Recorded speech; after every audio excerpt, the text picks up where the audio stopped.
My name is Melissa Wilson, and I still can't believe I spent $10,000 on a Thanksgiving dinner I wasn't even allowed to attend.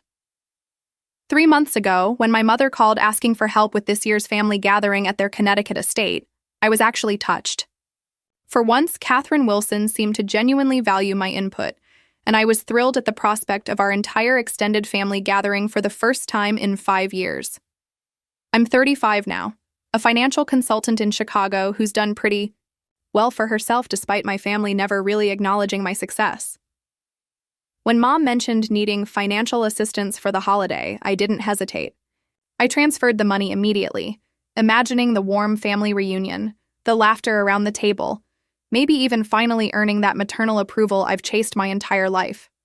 I spent weeks helping with arrangements, calling vendors, planning details, all while juggling my demanding job. I thought we were building something special together, maybe even repairing our strained relationship. Then, just 2 weeks before Thanksgiving, I received that text that still makes my stomach drop. "We'll thank you from a distance. The guest list needed some adjustments." At first, I thought it was a joke, some strange attempt at humor from a woman not known for her warmth. But the follow-up messages confirmed what seemed unthinkable. I had paid for an elaborate family Thanksgiving that I was now explicitly uninvited from. In that moment, staring at my phone in my Chicago apartment, something inside me finally broke. But also, strangely, something else awakened.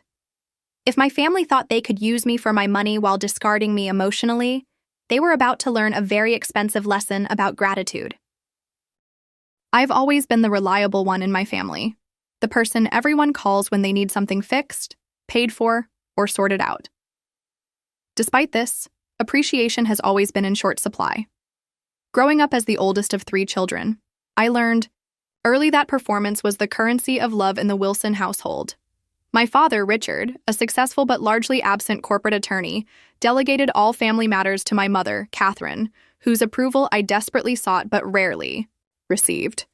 I put myself through Northwestern University with scholarships and part-time jobs, eventually landing a position at a prestigious financial consulting firm, while my siblings followed more erratic paths. My brother Todd, 2 years younger, cycled through phases of gambling addiction that drained not only his bank account, but often mine too. My younger sister Elaine, the family favorite despite her chaotic lifestyle, was now navigating her 3rd divorce, each marriage shorter than the last. I still remember my first taste of family exclusion, Thanksgiving when I was 10. Despite being the oldest child, I was relegated to the kids' table while 8-year-old Elaine was invited to sit with the adults because she's more sociable. That pattern continued throughout my life. Achievements overlooked, presents tolerated, rather than celebrated. Yet I persisted in seeking their approval, building my career in finance while watching my siblings struggle. When the family needed money for emergencies, vacations, or bailouts, my phone would ring. The Thanksgiving drama began 3 months earlier with a rare direct call from my mother. "Melissa," she said with unusual warmth, "we're planning a special Thanksgiving this year. Everyone will be there. We could use your help." Something in her voice made me hopeful. Maybe this was the beginning of a new chapter in our relationship. I transferred the $10,000 the next day. The first red flag appeared when I called to discuss menu details a week later. Mom was vague, deflecting my questions with, "Oh, don't worry about that, and we've got it under control." When I pressed for specifics about who was handling what, she became irritated, saying, "If you must know everything, I'm handling it." The second warning sign came during a video call with my dad about an unrelated matter. In the background, I heard my mother on another phone praising Elaine. "Your help with Thanksgiving preparations has been invaluable, sweetie." Elaine hadn't contributed a dime or a minute to the planning. Still, I dismissed these concerns as paranoia. After all, I had finally been invited to participate in something important to my mother. Surely this time would be different. As October progressed, my involvement in Thanksgiving expanded far beyond that initial financial contribution. When Mom mentioned struggling to find a caterer who wasn't already booked, I immediately thought of my college roommate Jennifer, who now owned a successful catering company in Hartford, just 40 minutes from my parents' home. I made the calls, negotiated a friends and family rate, and personally selected the menu, traditional with some gourmet touches like truffle mashed potatoes and maple bourbon glazed carrots. "This is going to be amazing, Mel," Jennifer told me during our planning session. "Your family is lucky to have you putting this together." Those words meant more than she knew. Beyond the food, I arranged for the rental of elegant tables, chairs with ivory cushions, fine linens, and tasteful fall decorations. I spent evenings researching wine pairings, eventually selecting and paying for premium bottles that would complement each course. I ordered specialty liquors for my uncle's favorite cocktails and non-alcoholic options for my pregnant cousin. Each detail was carefully considered, each dollar spent an investment in what I hoped would be a turning point in my family relationships. I even took 2 personal days off work to fly to Connecticut for a tasting with Jennifer and to finalize the seating arrangements with my mother. During that visit, Dad seemed genuinely appreciative, squeezing my shoulder and murmuring, "This is really something special you're doing, kiddo." Mom, however, was distracted and dismissive, barely acknowledging the tasting samples Jennifer had prepared especially for us. When I suggested adjustments to the dessert selection, Mom waved her hand and said, "Whatever you think is best." But her tone suggested indifference rather than trust. One evening during that visit, I overheard her on the phone with Elaine discussing Thanksgiving. "Yes, we'll finalize everything on the planning call tomorrow." A call I hadn't been invited to join. When I casually mentioned it over breakfast, Mom claimed it was just about some family gossip, nothing important. I chose to believe her, despite the sinking feeling in my stomach. Before flying back to Chicago, I had coffee with my brother, Todd. "Mom's planning something special for Thanksgiving," he mentioned, then looked uncomfortable, as if he'd said something he shouldn't have. When I pressed him, he backpedaled, claiming he meant the whole event was special. I returned to Chicago with a mixture of excitement and unease, throwing myself into work while continuing to coordinate Thanksgiving details remotely. The spreadsheet of expenses grew, but I told myself it would all be worthwhile when we finally gathered as a family, and they saw everything I had done to make the day perfect. 3 weeks before Thanksgiving, I noticed a shift in communications about the event. The family group chat, usually bustling with Thanksgiving discussions, suddenly went quiet whenever I joined the conversation. Questions I posed about arrival, times or parking arrangements went unanswered or received vague responses. More concerning were the separate text threads I occasionally glimpsed referenced in conversations, planning discussions I wasn't part of. When I texted my mother about the final menu confirmations Jennifer needed, she responded curtly, "I'm too busy to talk about trivial matters right now." Trivial matters? The menu she had asked me to arrange and pay for was now trivial? The following day, my Aunt Patricia called to ask about parking arrangements for the event. When I mentioned I'd be arriving early to help set up, there was an awkward pause. "Oh," she said. "I assumed you weren't—" "Never mind, dear." Before I could press her on what she meant, she hurriedly changed the subject.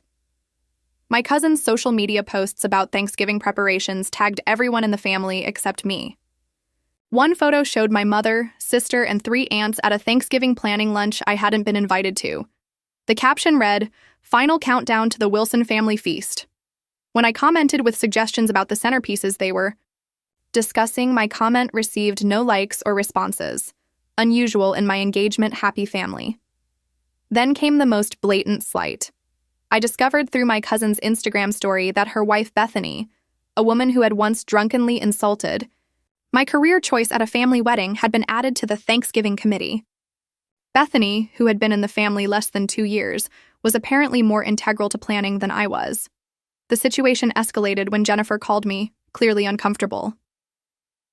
"Melissa, I'm in a weird position here," she began. "Your mother called to discuss some menu changes and specifically told me not to bother you with the details since you're too busy with work. I thought that was strange since you've been handling everything." When I called my mother to clarify, she claimed Jennifer had misunderstood. "I was just trying to respect your time, dear," she said with a brittle sweetness that didn't reach her eyes during our video call. "You're always complaining about how demanding your job is." I had never once complained to her about my job. In fact, she typically showed no interest in my career at all. My anxiety grew, but I kept pushing it down. "You're being paranoid," I told myself. "They wouldn't exclude you from an event you're funding and organizing." Even as evidence mounted, I clung to denial like a life raft. My therapist had a term for this: wishful blindness. It was easier to ignore the warning signs than confront the possibility that even after all this effort, all this money, all this care, my family still didn't want me at the table. 2 weeks before Thanksgiving, I called my mother to confirm my arrival time, planning to fly in Wednesday evening and help with last-minute preparations. The conversation that followed still plays in my mind on difficult nights. "About that, Melissa," my mother began, her voice taking on the clipped tone she used when delivering unpleasant news. "We've made other arrangements for your seat." I thought I'd misheard her. "What do you mean, other arrangements?" The silence stretched before she continued. "The thing is, we finalized the seating chart, and frankly, the family would be more comfortable if you joined us another time. Not Thanksgiving." My mind went blank with shock. "Mom, I don't understand. I paid for this dinner. I organized everything. What are you talking about?" Her sigh carried through the phone, laden with the impatience she'd always shown when I failed to immediately acquiesce to her wishes. "This is exactly why, Melissa. You always make everything about you. Yes, you contributed financially, and we appreciate that. But your judgmental attitude ruins the atmosphere. Everyone walks on eggshells around you." Each word felt like a physical blow. "Judgmental? Mom, I've been nothing but supportive. I've spent weeks planning this down to the last detail." Then came the revelation that truly gutted me. "We've invited Jason and his wife Rebecca instead." Jason, my ex-boyfriend of 3 years who had cheated on me with his coworker Rebecca, now his wife. The same Jason who had once been declared not good enough for the Wilson family by my mother. When I managed to find my voice again, it was barely a whisper. "You invited my ex who cheated on me and his wife to take my place? At the dinner I paid for?" "They're expecting their first child," my mother replied, as if this explained everything. "And Rebecca's family traditions align better with ours." When I brought up my $10,000 contribution, her response was dismissive and cruel. "Well, thank you from a distance. The money's been spent anyway." I hung up and immediately called my father, hoping for some semblance of support or intervention. Dad answered on the first ring, his voice guarded. He already knew. "Dad, please tell me you didn't agree to this," I pleaded. His response was weak, predictable. "Your mother feels it's for the best, Melissa. You know how these family gatherings stress her out? Can't you just come for Christmas instead?" Before I could respond, I heard my mother's voice in the background. "Is that her? Tell her the decision is final." Within minutes of ending that call, my phone pinged with a text from Elaine. "FYI, I'm handling the seating arrangements now. Don't worry, we'll send pics." The casual cruelty of that emoji broke something in me. Todd's message came an hour later. "Hey sis, just heard about Thanksgiving. That's rough. You know how Mom gets. Hope you're not too upset." Not too upset. About being excluded from a family gathering I had financed and planned? About having my seat given to the man who had betrayed me and the woman he'd betrayed me with? I spent that night alternating between sobbing and staring blankly at my apartment ceiling, wondering how the family I had tried so hard to please could discard me so easily, so cruelly, without a second thought for either my feelings or my contribution. The weekend after my mother's rejection passed in a blur of isolation and self-questioning. I canceled plans with friends, ignored work emails, and barely ate. The pain wasn't just about Thanksgiving. It was the culmination of a lifetime of similar rejections, each one brushed aside in my desperate pursuit of approval. Memories surfaced like bruises. My high school graduation, where my parents left early to attend Elaine's dance recital. My college scholarship award ceremony they skipped for Todd's baseball game. The promotion celebration where my mother spent the entire dinner criticizing my choice of apartment, car, and boyfriend. Monday morning, I dragged myself to my standing appointment with Dr. Martinez, my therapist of 2 years. As I recounted the Thanksgiving situation, she leaned forward. With unusual intensity, "Melissa, do you see the pattern here? This isn't an isolated incident, this is emotional abuse, and it's been happening your entire life." I flinched at the word abuse, It seemed too harsh, too dramatic for family dynamics I'd normalized decades ago. "They're just disappointed in me," I offered weakly. "They have high standards." Dr. Martinez shook her head firmly. "Taking $10,000 from you for an event, having you plan it, and then uninviting you isn't high standards. It's exploitation and cruelty." That evening, my best friend Aisha came over with Thai food and righteous indignation. Unlike my therapist's measured professionalism, Aisha's anger was raw and validating. "Are you kidding me?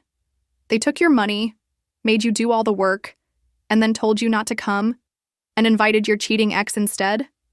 Mel, your family is toxic as hell." Later that night, unable to sleep, I made the mistake of checking social media. My mother had posted photos of Thanksgiving preparations with the caption, "So blessed to be able to host our family this year. Special thanks to everyone contributing to make this a memorable holiday." In the comments, relatives praised her generosity and organizational skills. There was no mention of my financial contribution or planning efforts. Even worse, my cousin Rachel had posted, "So excited for Aunt Catherine's famous Thanksgiving. No one does it like her." The famous Thanksgiving menu had been entirely my creation, selected and paid for by me, prepared by my friend Jennifer. I scrolled further and found a post from my sister showing her and Bethany selecting centerpieces, the exact centerpieces I had ordered and paid for 3 weeks earlier. The caption read, "Final touches on our Thanksgiving planning. So much work goes into making these family traditions special." The deliberate erasure of my contributions forced me to confront an uncomfortable truth. My family had been using me financially while emotionally discarding me for years. This wasn't new behavior. It was just more blatant than usual. As I lay awake that night, the voices of doubt crept in. Maybe I really was difficult to be around. Maybe I did make everything about me. Maybe I was as cold and judgmental as my mother claimed. I mentally cataloged recent family interactions, searching for evidence of my supposed flaws. Had I said something offensive? Had my success made them uncomfortable? Was I truly so unpleasant that they'd rather have my cheating ex at their table? The spiral continued until dawn broke, leaving me exhausted and confused. Part of me wanted to apologize. For what? I wasn't sure. Just to smooth things over. Another part recognized that I was falling back into the same destructive pattern, accepting blame for others' cruelty to maintain relationships that consistently hurt me. By morning, I wasn't angry anymore. I was hollow, depleted, and deeply sad. 1 week before Thanksgiving, as I was attempting to lose myself in work, an email notification from my mother appeared on my screen. The subject line read, "Additional Thanksgiving items." And for a moment, I felt a surge of hope. Perhaps they'd reconsidered. Perhaps this was an invitation. Instead, I found a small task list of additional items they needed me to pay for. Extra serving platters, a premium bourbon for Uncle Charles, and an upgraded centerpiece for the main table. No mention of my exclusion, no acknowledgement of our last conversation, just more requests for money. The email concluded with a passive-aggressive note. "Since you won't be using your ticket, we invited cousin Rachel instead. She sends her thanks." The casual cruelty of that message left me breathless. Later that day, Jennifer called with an awkward update. "Your mother contacted me about adding seafood appetizers to the menu," she said hesitantly. "She mentioned they're adding them specifically because Melissa won't be there with her shellfish allergy. I feel terrible even telling you this, but I thought you should know. I don't have a shellfish allergy. Never have. But Jason's new wife, Rebecca, does. They were literally customizing the menu to accommodate the woman who had helped destroy my relationship while using my absence as the justification." That evening, through my cousin's Instagram story, I discovered the family Thanksgiving photos would happen Wednesday afternoon, deliberately scheduled for before my earliest possible arrival time had I still been invited. The caption, "Can't wait for complete family photos tomorrow. Everyone will be there." Everyone except me, of course. Then my brother called, and I felt a flicker of hope that at least one family member might be on my side. Instead, Todd asked if he could borrow $3,000 for gambling debts. When I reminded him that I'd been uninvited from Thanksgiving, he sounded genuinely confused. "Wait, you're not coming? I thought you knew about the plan all along. Mom said you preferred to send money instead of attending. The deliberate lies my mother had told the family about my exclusion were the first thing to truly penetrate my numbness. But what finally shattered my remaining composure was seeing my sister's Instagram post of the seating chart. There, at the head table in what would have been my place, was Rebecca's name, written in gold calligraphy on the name cards I had selected and paid for. The photo caption read, "Final seating arrangements. Had to make sure everyone who matters is at the perfect table." Something fundamental shifted inside me in that moment. The hurt transformed into clarity, the grief into resolve.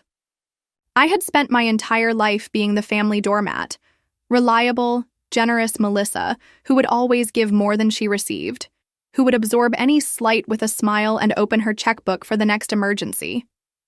I realized with startling clarity that nothing would ever change unless I changed it. No amount of money, success, or accommodation would ever make them value me. In the stillness of my apartment, I made a decision. I would not be a victim in this story. I would not continue to fund my own exclusion and mistreatment. That night, Jennifer called again after her final planning call with my mother. "Melissa, I don't know how to tell you this," she began, "but your mother told everyone that you generously stepped aside from Thanksgiving because you couldn't handle being around normal, happy families due to your psychological issues. She suggested people not mention the holiday when they next speak to you because it might trigger you." The rage that surged through me was unfamiliar and almost frightening in its intensity. But it also felt cleansing, necessary, and long overdue. The next morning, I woke with unusual clarity. Instead of the emotional fog that had enveloped me for days, I felt sharp, focused, and strangely calm. First, I needed to understand exactly what aspects of Thanksgiving were under my control. I created a detailed list of everything I had arranged: catering by Jennifer, tables and chairs from Elite Rentals, linens from Hartford Home Goods, decorations from 3 separate vendors, alcohol from Vineyard Selections, and various specialty items from local suppliers. I realized with growing satisfaction that every single contract was in my name. I had arranged everything, signed everything, and most importantly, could cancel everything. Before taking any action, I called my friend Marcus, a corporate attorney, to understand my legal position. "Let me get this straight," he said after I explained the situation. "You paid $10,000 for an event you've now been explicitly uninvited from, and they're expecting you to cover additional expenses after excluding you?" When I confirmed, his advice was unambiguous. "You have zero legal obligation to maintain services for an event you've been barred from attending. The contracts are in your name. You can modify or cancel them at your discretion." Armed with this confirmation, I began executing my plan. My first call was to Jennifer. "I've been uninvited from the Thanksgiving dinner I planned and paid for," I explained. "I'm going to cancel the catering services, but I want you to keep the deposit for your trouble." Jennifer was shocked but supportive. "Mel, that's awful. Of course I understand. What do you want me to tell them when they call in a panic on Thanksgiving?" I considered this. Just tell them the truth, that the person who arranged and paid for the service is no longer involved with the event, so there is no service. Next, I methodically contacted every vendor, explaining the situation with calm professionalism. Without exception, they expressed sympathy and processed the cancellations. Some even offered to rebook me for personal events at discounted rates in the future. Each cancellation email included the same line: "Please direct any questions to Catherine Wilson, who is now solely responsible for this event." As I took back control, an unexpected weight lifted from my shoulders. For the first time, I was standing up for myself against my family's manipulation. Instead of plotting revenge, I focused on creating something positive from the situation.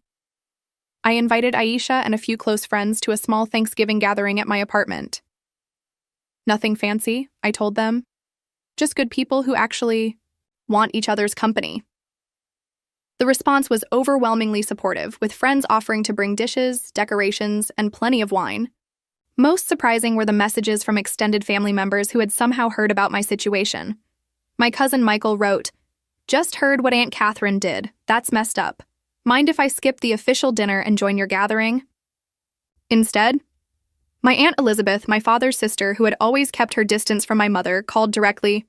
Melissa, I've put up with your mother's behavior for 30 years because of your father, but what she's doing to you crosses every line. Consider me firmly on your side. As Thanksgiving approached, I experienced conflicting emotions: satisfaction in standing up for myself, anxiety about potential fallout, and lingering sadness about the family relationships that might be permanently damaged. Dr. Martinez helped me process these feelings in an emergency session. What you're doing isn't revenge, Melissa, she assured me. It's establishing boundaries. There's a crucial difference. Revenge seeks to hurt others. Boundaries protect you from being hurt again. With her guidance, I drafted responses for the inevitable confrontations to come, practiced techniques for managing anxiety, and worked through the complex grief of finally accepting my family for who they truly were, rather than who I wished they could be. The day before Thanksgiving arrived with an eerie calm. I had taken the entire week off work, ostensibly to recover from a mild case of food poisoning. In reality, I needed space to process what was about to unfold. By mid-morning, I received confirmation that all services had been canceled as instructed. Jennifer texted that my mother had called to confirm the arrival time for tomorrow, and she had delivered the news as planned. She didn't take it well, Jennifer reported. There was screaming, threats of lawsuits, and some creative language I won't repeat. Throughout the day, my phone filled with increasingly desperate messages from my mother about last-minute items they needed me to order. I read each one without responding, noting that she still made no mention of having uninvited me. It was as if that conversation had never happened. By evening, the first hints of panic appeared in the family group chat, which I silently monitored. Has anyone heard from the rental company? My aunt wrote. They were supposed to deliver the tables hours ago. My sister chimed in. The alcohol. Delivery never showed up either. Did they give you a tracking number, Mom? I turned off notifications and went to bed early, knowing the real storm would hit in the morning. Thanksgiving dawned bright and clear in Chicago. I woke to 37 missed calls, 62 text messages, and 23 voicemails. The first text from my mother came at 6:43 a.m. The caterer didn't show up. Call me immediately. I didn't. By 9:30 a.m., the family group chat had descended into chaos. Relatives who had traveled from across the country were arriving to find an empty house with no food, no tables, no chairs, not even the basic supplies for a Thanksgiving meal. My father called at 10:15, his voice a mixture of anger and desperation. Melissa, please tell me you didn't do this. There are 24 people standing in our dining room with nowhere to sit and nothing to eat. I took a deep breath before responding. Do what, Dad? Exactly what was done to me? I was uninvited from Thanksgiving, remember? Mom said you'd thank me from a distance. Consider this distance. There was a long pause before he spoke again, his voice quieter. Your mother may have handled things poorly, but this affects everyone, not just her. Funny, I replied. That's exactly how I felt when I was told I couldn't attend the dinner I paid for and planned. Shortly after, my mother's hysterical voicemail arrived. How dare you do this to your family? You've ruined everything. I always knew you were selfish, but this is beyond anything I could have imagined. You've embarrassed us in front of everyone. This is unforgivable. My siblings' reactions fell along predictable lines. Elaine sent a series of furious texts calling me every name imaginable, culminating in, You did this because you're jealous of my relationship with Mom. You always have been. Pathetic. Todd surprisingly offered a more measured response. This is extreme, sis, but I get it. Mom went too far this time. The stuff she's been saying about you was way out of line. By noon, reports were filtering in from various family members about the chaotic scene at my parents' house. Cousin Rachel described Aunt Catherine having a complete meltdown in the kitchen, while my father frantically called local restaurants looking for last-minute Thanksgiving reservations for 24 people, an impossible task. Uncle Robert reported that several guests had already left to find open restaurants or return to their hotels. My Aunt Elizabeth texted, In 40 years of Wilson family gatherings, I've never seen anything like this. Your mother is telling everyone this is somehow your mental breakdown. I set the record straight about what really happened. Some people are actually laughing about it.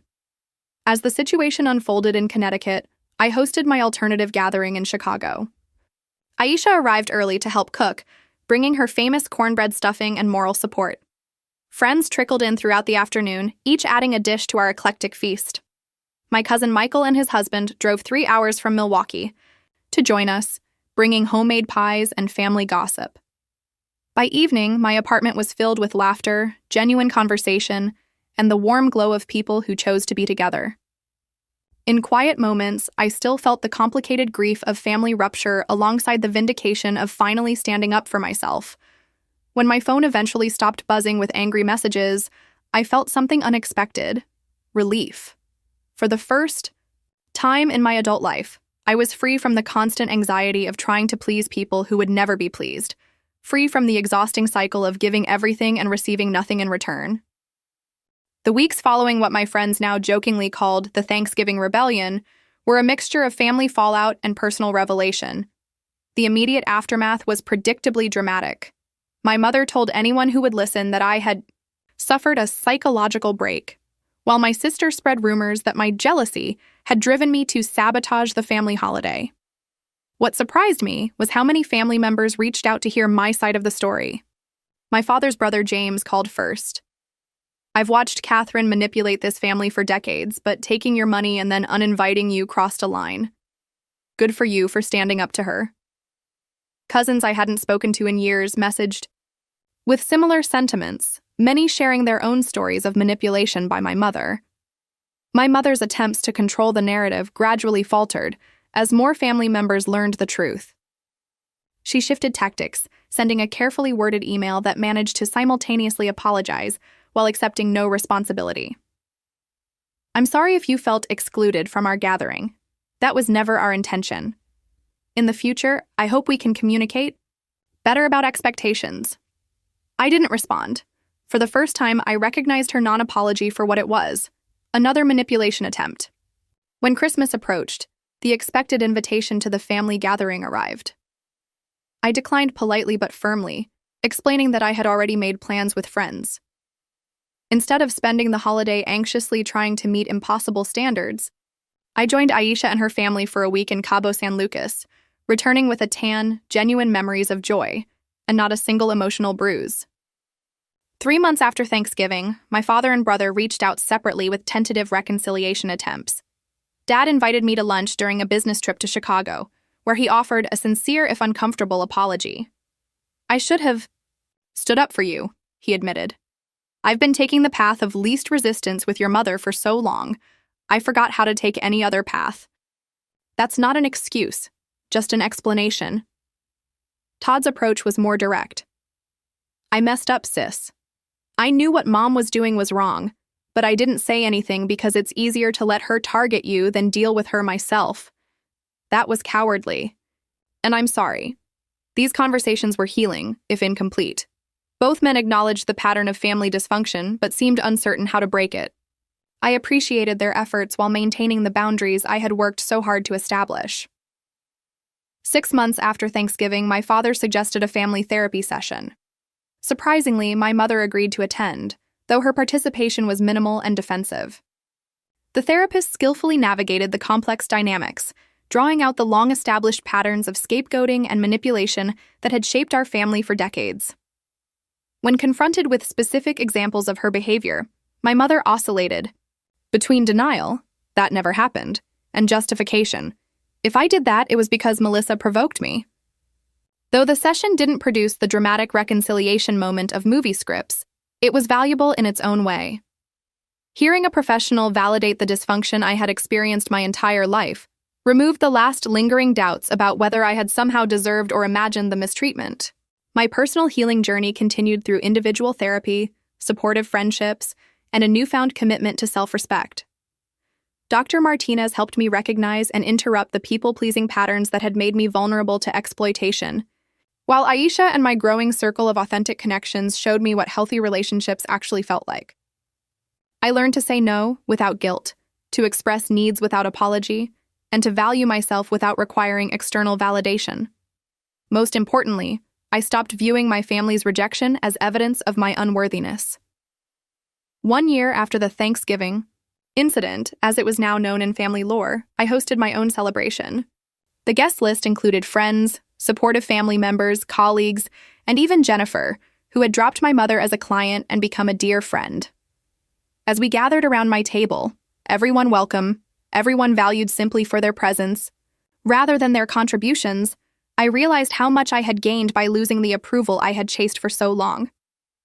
The family I chose surrounded me now, built on mutual respect rather than obligation or manipulation. When someone asked if I regretted my actions the previous Thanksgiving, I considered carefully before answering. I regret that it took me 35 years to realize my worth wasn't determined by people who couldn't see it, I said finally. But I don't regret setting boundaries, even when it caused discomfort. Sometimes the most loving thing you can do, for yourself and ultimately for others, is to stop participating in harmful patterns. Today, my relationship with my family has found a new equilibrium. We interact with greater honesty and clearer boundaries. My mother and I maintain limited contact, connected more by mutual family relationships than genuine closeness. My father and I speak regularly, our relationship stronger for having confronted its weaknesses. Elaine remains distant, still loyal to our mother's version of events. Todd and I have rebuilt a friendship based on adult terms rather than childhood dynamics. The journey from doormat to self-respect wasn't linear or easy, but it was necessary and ultimately liberating. I learned that true family, whether biological or chosen, uplifts rather than diminishes, celebrates rather than exploits, and loves, without keeping score. Most importantly, I discovered that setting healthy boundaries isn't selfish. It's the foundation of all meaningful relationships. If my story resonates with you, perhaps you're facing your own version of a $10,000 Thanksgiving dilemma caught between self-respect and family expectations. Have you ever had to choose between pleasing others and honoring yourself? How did you handle it? Share your experiences in the comments below. If this story helped you see your own relationships more clearly, please consider subscribing for more reflections on family dynamics, personal growth, and the complicated journey toward authentic living. Remember that your worth isn't determined by those who can't recognize it. And sometimes the greatest gift you can give yourself is the courage to walk away from situations that diminish you. Thank you for listening to my story, and may your own table, wherever and with whomever it may be, always be filled with those who truly value your presence. My name is Jessica Reynolds, and I'm 34 years old. Last Christmas, my sister Natalie stood up at our family dinner table, pointed her finger directly at me, and screamed, "Give back the $88,000 you stole from Mom, or you'll never see her again." The room went silent. 20 pairs of eyes stared at me in shock. My husband squeezed my hand under the table as I calmly reached for my phone. What happened next changed our family forever. Where are you watching from today?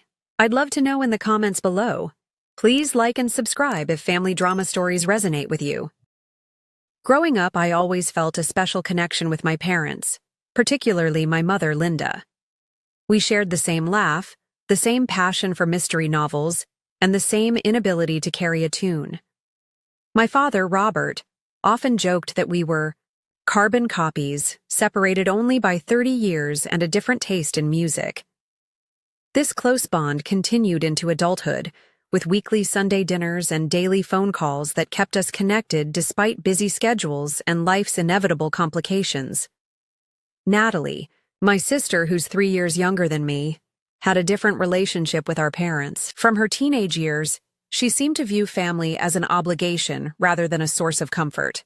While I cherished our family gatherings, Natalie would arrive late, leave early, and spend most of her time checking her phone or making sarcastic comments. I always chalked it up to her free spirit personality, believing she'd eventually grow out of it and discover the importance of family. Everything changed 2 years ago when my mother started showing signs of early-stage dementia. At first, it was small things, forgetting where she'd placed her reading glasses or mixing up appointments. Then it progressed to more concerning lapses, like forgetting to turn off the stove or getting lost while driving to the grocery store. She'd visited weekly for 20 years. The diagnosis was heartbreaking but not unexpected. The neurologist explained that while the progression would be slow, Mom would eventually need full-time care. As the reality of my mother's condition set in, my father struggled with his own health issues. His arthritis had worsened to the point where managing their finances and household became increasingly difficult. After several family discussions, my parents agreed to let me help manage their affairs. I set up joint accounts so I could monitor their finances, pay their bills, and ensure they weren't falling victim to scams that often target elderly individuals. My husband Kevin was incredibly supportive during this transition. Despite our busy lives with our two children, Emma, who was 10, and Lucas, who was 7, Kevin encouraged me to spend whatever time was necessary to help my parents. "Family comes first," he'd always say, reminding me that our children were learning valuable lessons about caring for loved ones through my example. Natalie's response to our mother's diagnosis was starkly different. She visited less frequently, claiming her job as a marketing consultant kept her too busy to make the 2-hour drive from Charlotte to our hometown of Raleigh. When she did visit, she seemed uncomfortable around Mom, avoiding direct conversations about her condition or future care plans. During one particularly difficult family meeting about long-term care options, Natalie excused herself halfway through, claiming she had an important client call. "She's just processing it differently," my father would say, always giving Natalie the benefit of the doubt. "Not everyone can face illness head-on like you can, Jessica." But as months passed, I noticed a troubling pattern. Natalie's rare visits often coincided with times when my parents received their pension payments or when significant financial decisions needed to be made. She began questioning my management of their accounts, insinuating that I was taking advantage of my position. These accusations were initially subtle, masked as concern for our parents' well-being. "Don't you think it's a conflict of interest for you to have access to their money?" she asked during one visit, loud enough for my father to hear from the next room. "I'm just saying there should be some oversight." The irony wasn't lost on me. Natalie, who had borrowed thousands from our parents throughout her 20s for business ventures that never materialized, was suddenly concerned about financial propriety. These loans were never repaid, always forgiven by our generous parents, who wanted to support her entrepreneurial spirit. About 6 months before that fateful Christmas dinner, I noticed small discrepancies in my parents' accounts. Initially, I attributed these irregularities to my mother's condition. Perhaps she was withdrawing cash and forgetting about it. To address this, I began keeping more detailed records, documenting every transaction with notes about its purpose. During this time, my parents moved into a senior living community that offered independent apartments with available assistance when needed. The move was necessary but expensive, further straining their finances. I worked diligently to ensure they could afford quality care while preserving their dignity and independence. As Christmas approached, I decided to host the holiday dinner at my home. My parents' apartment was too small for our extended family, and I wanted to ease their burden while creating a special memory for what might be one of Mom's last Christmases, with clear recognition of everyone. I spent weeks planning the perfect menu, incorporating all our family favorites: my mother's famous cranberry sauce, my grandmother's sweet potato casserole, and my father's special eggnog recipe. Natalie called 3 days before Christmas, asking if she could bring her new boyfriend, Michael, to dinner. Though surprised by this last-minute request, I happily agreed, hoping this relationship might be a positive influence on my sister. Perhaps having someone special in her life would help her reconnect with the family and recognize the importance of these moments together. Little did I know that this Christmas dinner, which I had planned with such care and optimism, would become the stage for the most shocking confrontation our family had ever witnessed. Christmas morning arrived with a blanket of fresh snow covering our neighborhood, creating the perfect backdrop for the holiday festivities. I woke up early, buzzing with both excitement and anxiety. The dining room table was already set with our grandmother's china, crystal glasses polished to perfection, and name cards written in my best calligraphy. The house smelled of cinnamon and pine, a combination that always transported me back to the magical Christmases of my childhood.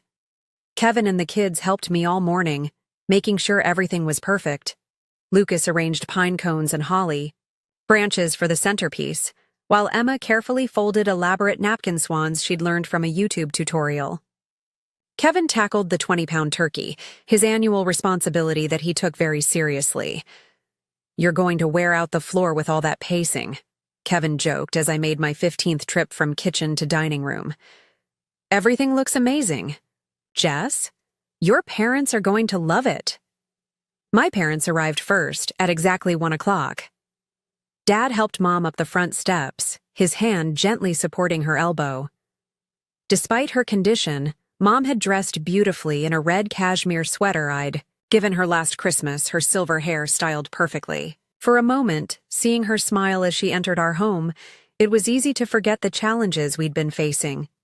"Jessica, sweetheart, the house looks like something from a magazine," Mom exclaimed, her eyes twinkling as she took in the decorations.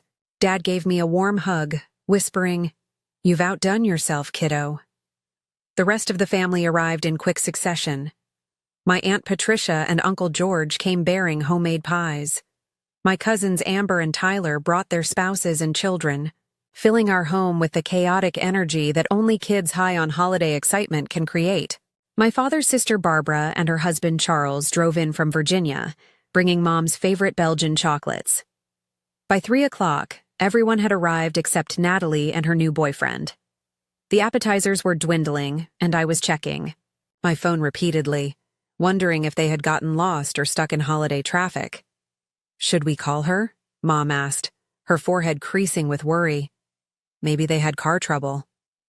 Just as I was about to dial Natalie's number, the doorbell rang. I opened the door to find my sister looking stunning in a designer dress I'd never seen before, standing next to a tall, handsome man with a carefully trimmed beard and expensive-looking watch.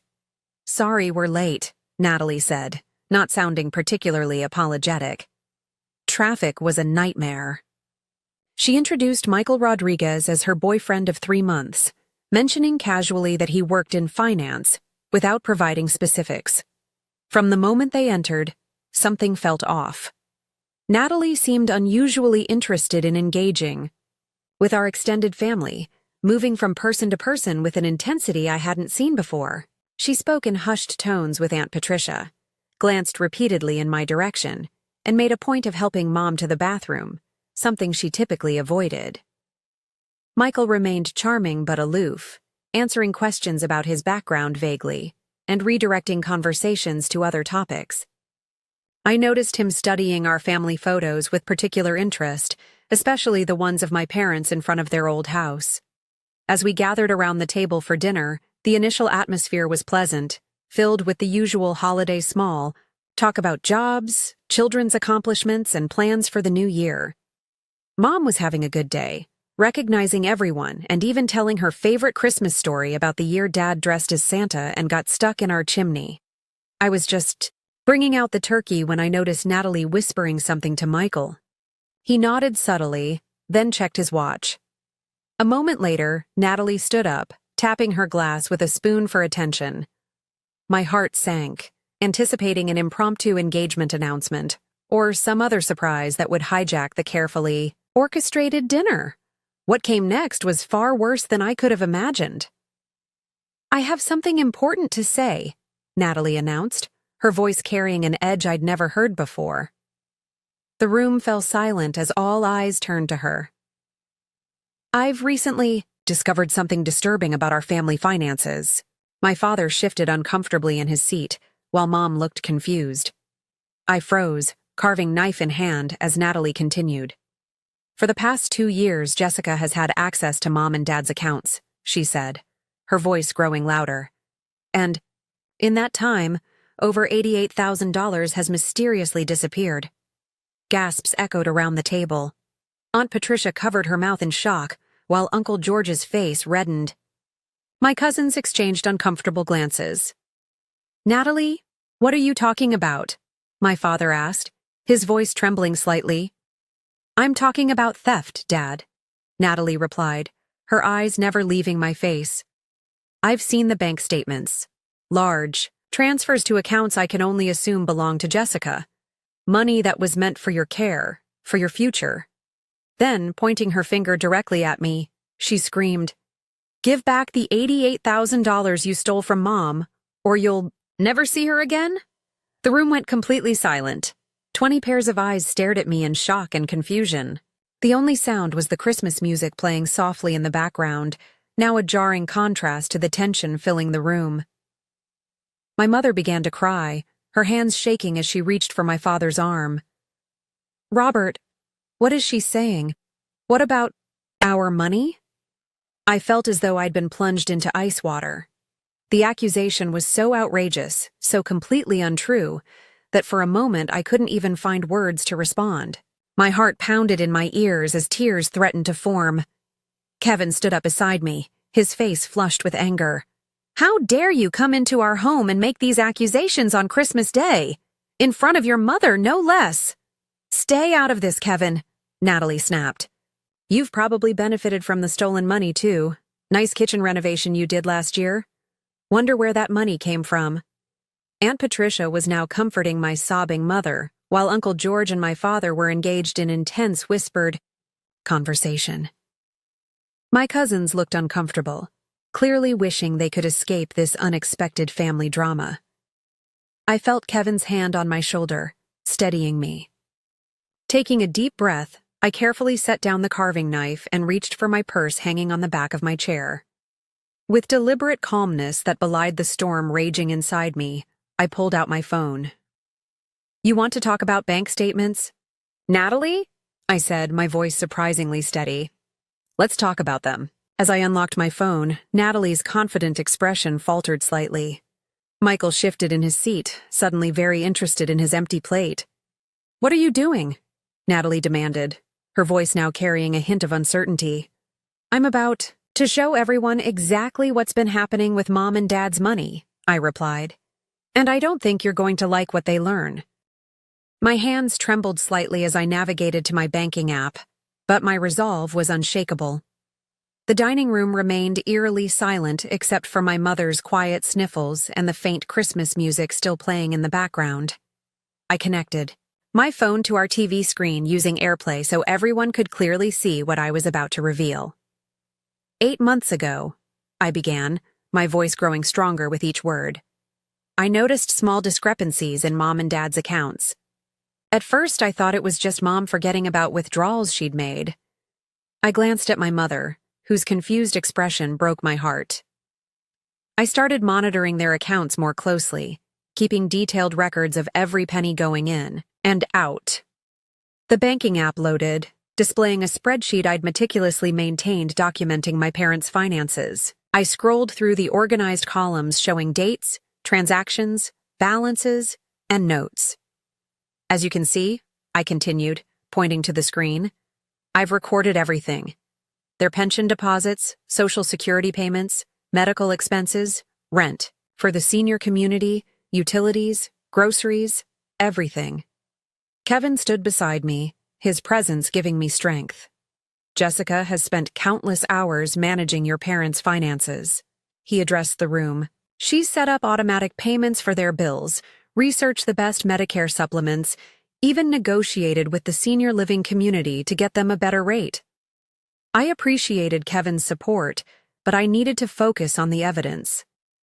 I pulled up another document, this one showing a pattern I'd discovered months ago but had been reluctant to confront. "In April, I noticed something odd," I explained, highlighting several transactions. "Small withdrawals, usually between $100 and $500, made from ATMs near Mom and Dad's community. The strange thing was, neither of them remembered making these withdrawals." Uncle George leaned forward, adjusting his glasses to see the screen better. "So, you think someone was using their cards without permission?" "At first, I wasn't sure," I replied honestly. "Mom's memory issues made it difficult to determine if she simply forgot. So I did something I probably should have done sooner. I pulled up a series of emails between myself and my parents' bank. I contacted their bank and requested security, camera footage from the ATMs where these withdrawals were made." Natalie shifted uncomfortably in her seat, while Michael checked his watch again, looking increasingly anxious. "The bank was initially reluctant to provide footage, citing privacy concerns," I continued. "But given Mom's documented cognitive decline, and my status as their financial caretaker, they eventually agreed to review the footage internally and confirm the identity of the person making withdrawals. I pulled up an email from the bank's fraud department and enlarged it on the screen. This email confirms that the person making these unauthorized withdrawals was identified as Natalie Reynolds, I stated, my voice cracking slightly as I said, my sister's name. The withdrawals coincided perfectly with her visits to Mom and Dad. Gasps erupted around the table. Aunt Patricia covered her mouth in shock, while my father's face grew ashen. Michael edged his chair slightly away from Natalie, whose face had drained of color. "That's ridiculous," Natalie sputtered, her confident demeanor crumbling. "Those emails could be faked. You're just trying to cover your tracks." "Then perhaps you can explain this," I countered, pulling up another document. After discovering the ATM withdrawals, I installed a financial monitoring service on their accounts. It tracks everything and sends alerts for unusual activity. I showed the family a series of alerts highlighting suspicious transactions, online transfers, mobile check deposits with their account information, and electronic payments to various creditors, all made when my parents were demonstrably elsewhere, often during their medical appointments. But the most damning evidence, I continued, scrolling to another document, came 3 months ago when I hired a private financial investigator. This revelation caused Natalie to stand up abruptly. "You had no right," she exclaimed. "I had every right," I replied firmly. "As Mom and Dad's designated financial caretaker, it's my responsibility to protect their assets." The investigator's report detailed how someone had accessed my parents' online banking using their personal information to create duplicate login credentials. The access points traced back to IP addresses matching Natalie's home and office. Furthermore, the report showed transfers to accounts under Natalie's name, as well as payments to credit card companies and what appeared to be gambling websites. "The total amount taken over the past 18 months, I stated, looking directly at Natalie, is indeed close to $88,000. But I wasn't the one taking it." My mother began sobbing more intensely, burying her face in my father's shoulder. Dad looked completely shell-shocked, his eyes darting between me and Natalie as if trying to make sense of this devastating revelation. "There's one more thing," I said quietly, pulling up a voice recording on my phone. "After discovering all this, I contacted Mom and Dad's bank again, this time recording the conversation with their permission. I pressed play, and the bank representative's voice filled the room. "Yes, Ms. Reynolds, we can confirm that your sister, Natalie, has been making unauthorized withdrawals and transfers from your parents' accounts. We have her on camera at multiple ATM locations, and the electronic transfers trace back to devices registered to her. We're prepared to cooperate fully with law enforcement if you choose to pursue this matter." The recording ended, leaving a deafening silence in its wake. Every eye in the room turned to Natalie, who now looked cornered and desperate. "You don't understand," she finally said, her voice barely above a whisper. "I was going to pay it back. I just needed it temporarily." "For what, Natalie?" my father asked, his voice laden with pain and betrayal. "What was so important that you had to steal from your own parents?" Natalie glanced at Michael, who was now staring intently at his phone, clearly wishing to be anywhere else. "I had debts," she murmured. "Bad investments, some loans that came due. Then I tried to win it back, and things just got worse." "So you decided to steal from Mom and Dad?" I asked, unable to keep the hurt from my voice. "From Mom, who might not even fully understand what's happening to her own money? How could you? It was easier than I thought it would be," Natalie admitted, tears finally forming in her eyes.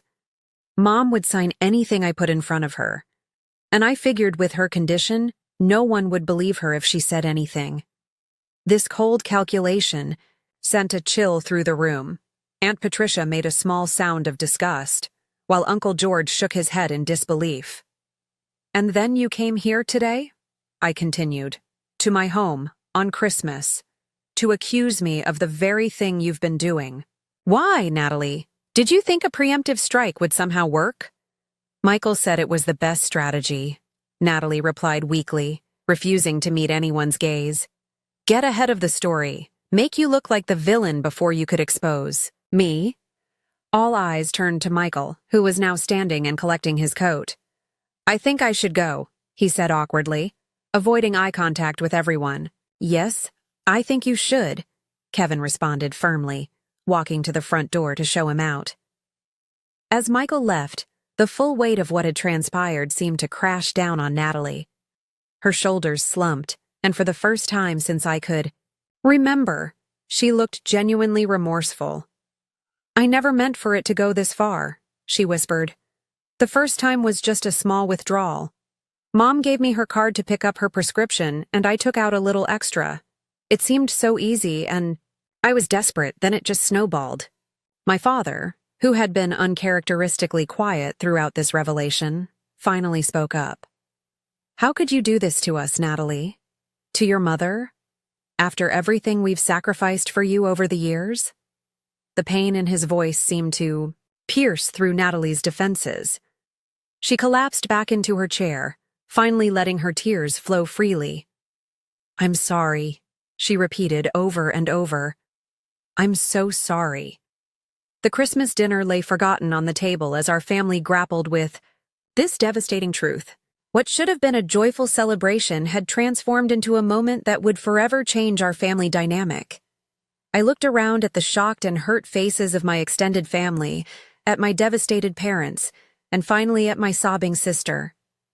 Despite the vindication I felt at clearing my name, there was no satisfaction in this moment, only profound sadness for what our family had become. The next hour unfolded like a scene from a courtroom drama, with my dining room table serving as the witness stand. As the initial shock subsided, questions began pouring out from every family member present. Aunt Patricia wanted to know when the theft had started. Uncle George asked about the exact amount taken. My cousins sat in stunned silence, occasionally exchanging whispered comments. Throughout it all, my parents' reactions tore at my heart. Mom drifted between clarity and confusion, sometimes grasping the full implications of Natalie's betrayal, other times asking innocent questions that indicated she'd momentarily forgotten what was happening. Dad, always the family pillar of strength, seemed to physically diminish before our eyes, his shoulders hunched with the weight of his younger daughter's betrayal. I need everyone to see exactly what happened, I said, feeling it was important for the family to understand the full scope of the deception. I projected my phone screen onto our TV again and opened a folder containing security footage the bank had eventually provided. The video quality wasn't perfect, but there was no mistaking Natalie's face as she made withdrawals from various ATMs, using our mother's card. In one particularly disturbing clip from 3 months ago, she was actually helping Mom out of the car at her doctor's appointment, then telling her to go ahead while she got something from the car. The footage then showed Natalie rushing to a nearby ATM, making a withdrawal, and returning to the medical building. This was the same day Mom needed to pay for her new medication, I explained quietly. She called me later, confused about why there wasn't enough money in her account. My father covered his face with his hands, unable to watch anymore. Turn it off, please, he whispered. I immediately complied, feeling sick about causing him additional pain. There's something else. You should all know, I continued reluctantly. The money Natalie took wasn't just from their checking account. She also emptied a certificate of deposit that was meant to cover Mom's long-term care expenses. This revelation seemed to finally break through to my mother. The nursing home money? She asked, her voice suddenly clear and focused. The money we saved for when I get worse? That's gone too? The naked vulnerability in her question hung in the air. Everyone knew that with her condition, quality memory care would eventually be necessary and extremely expensive. Not all of it, I assured her quickly. I discovered the withdrawal in time to stop about half of it, and I've been setting aside money from my own savings to help rebuild the fund. Kevin squeezed my hand under the table. This was something we hadn't discussed with anyone, not even my parents. We'd been quietly contributing to replace what Natalie had taken, cutting back on our own expenses to help secure my mother's future care. Natalie, who had been sitting silently with tears streaming down her face, looked up at this. You've been replacing the money? With your own? What did you expect me to do? I asked, unable to keep the edge from my voice. Let Mom go without proper care when the time comes? Someone had to fix this, Natalie. Michael had left about 15 minutes earlier, mumbling excuses about a family emergency. His hasty departure only confirmed what I'd suspected. He'd been fully aware of Natalie's scheme and had likely encouraged it.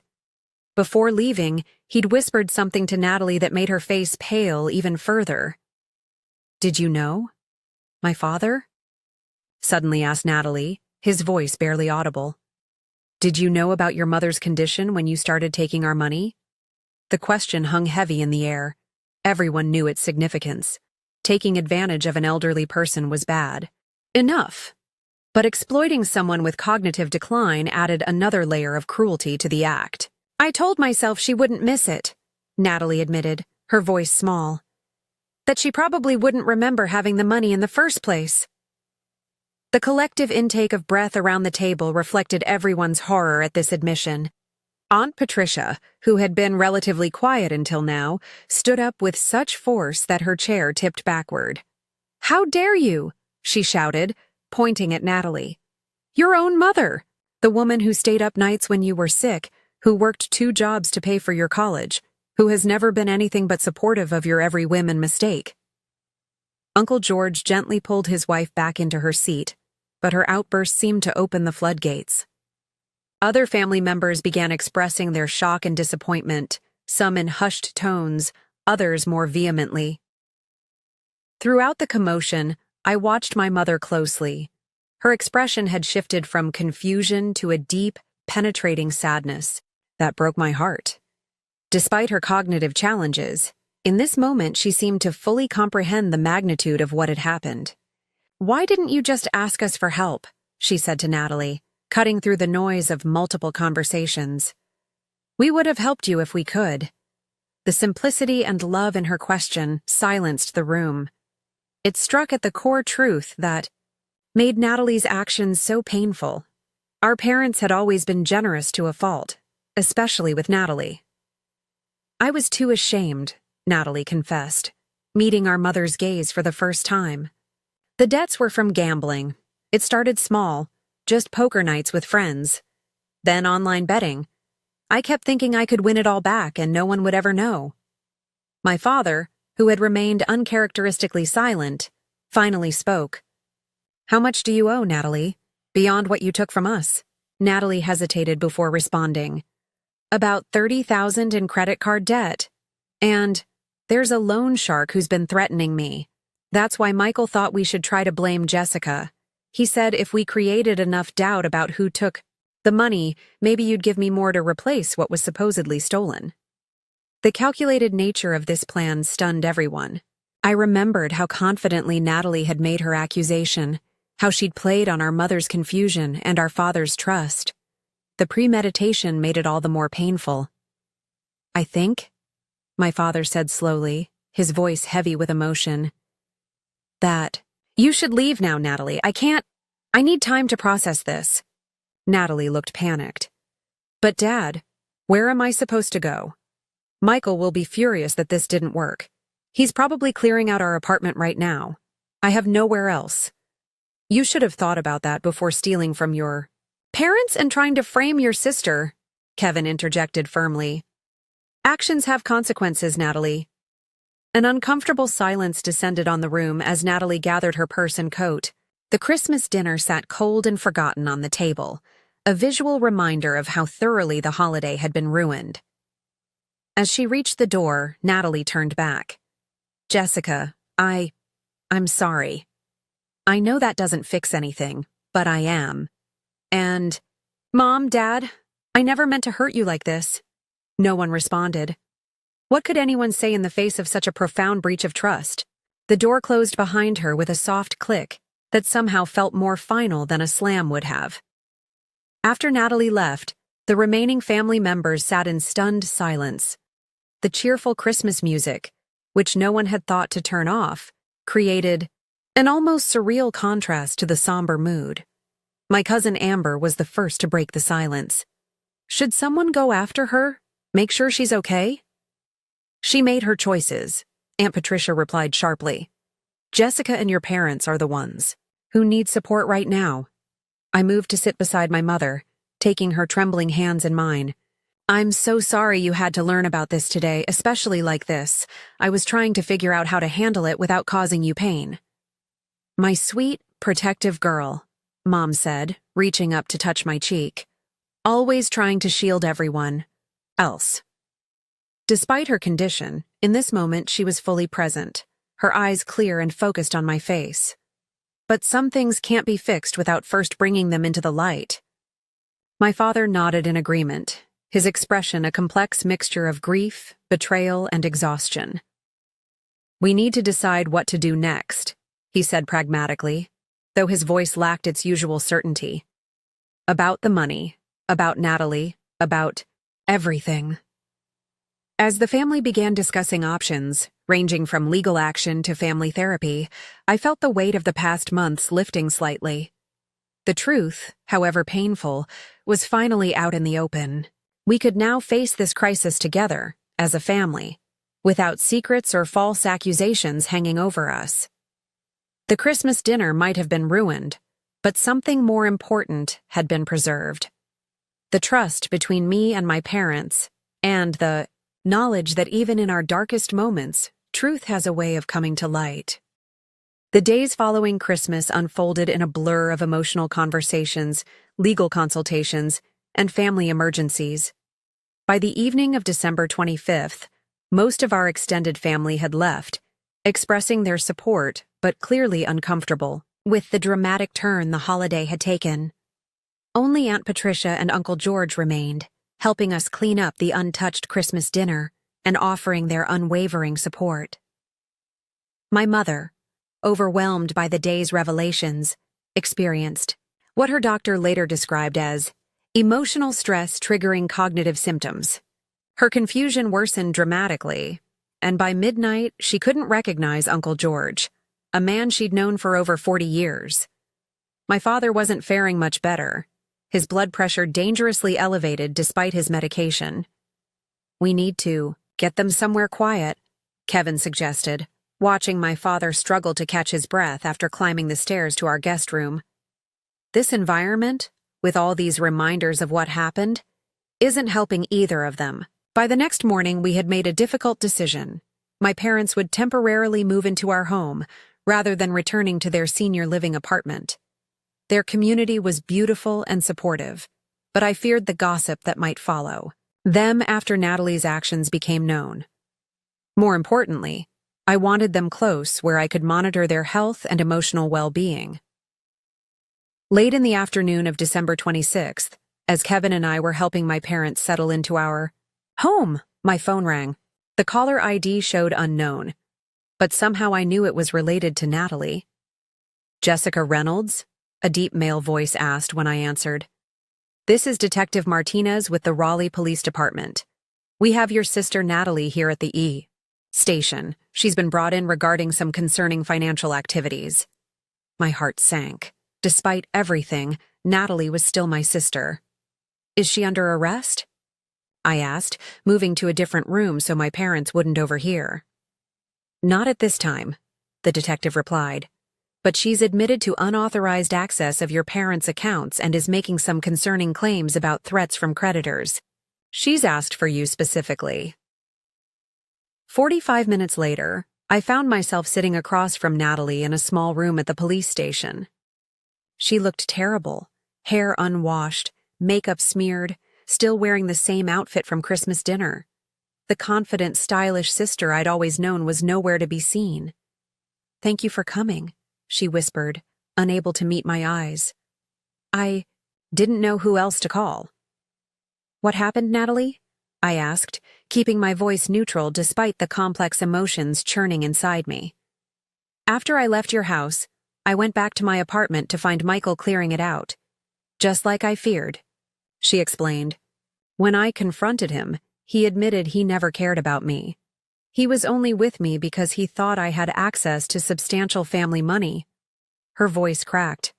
He said now that my cash cow was gone, so was he. Under different circumstances, I might have felt vindicated by this revelation about Michael's true character. Instead, I just felt sad for my sister, who seemed to have a talent for making terrible choices in both relationships and finances. That doesn't explain why you're at the police station, I pointed out. Natalie's eyes filled with fresh tears. After Michael left, 2 men showed up at my apartment. They work for someone I owe money to, someone who doesn't take IOUs. They said my time was up and made some pretty explicit threats about what would happen if I didn't pay by the end of the week. So you called the police? I asked, somewhat surprised that she'd taken such a responsible step. She shook her head. No, I panicked. I went to Mom and Dad's apartment thinking I could find something else to sell or pawn. The building security guard recognized me but realized I didn't have permission to be there without Mom or Dad present. He called the police.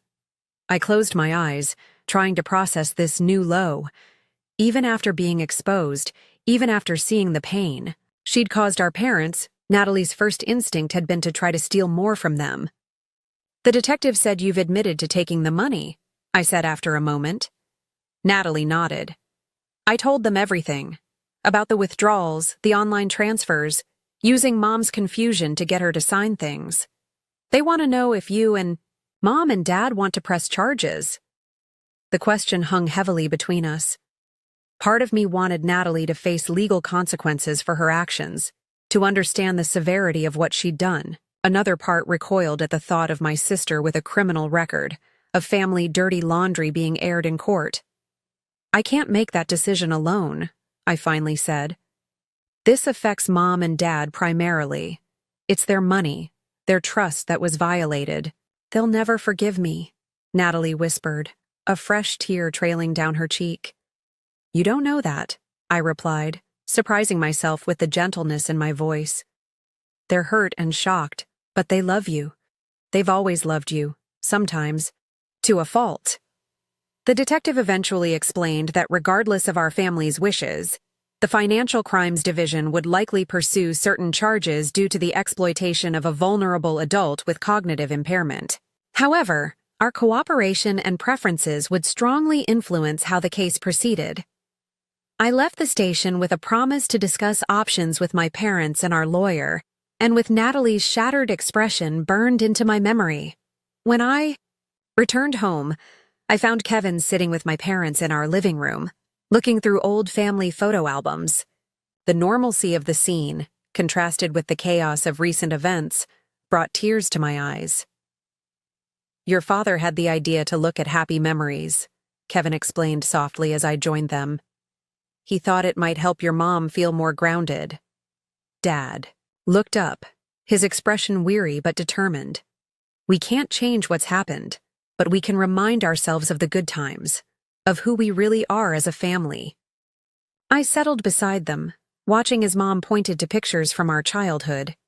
Natalie and me building sandcastles at the beach, opening presents on Christmas mornings long past, smiling in matching dresses at a cousin's wedding. In each photo, we looked like the perfect happy family we once believed ourselves to be. Natalie was brought in by the police, I said gently, feeling they needed to know. I explained the situation, including the decision they would need to make about pressing charges. My baby girl in jail? Mom whispered, her eyes filling with tears. Even now, after everything, her maternal instinct to protect was strong. Dad took longer to respond, his expression troubled. She stole from us, Linda, used your condition against you, tried to blame Jessica. Those aren't the actions of someone who made a simple mistake. She's still our daughter, Mom insisted. And Jessica is our daughter too, Dad replied firmly. A daughter who's sacrificed to help us, who's been honest and caring.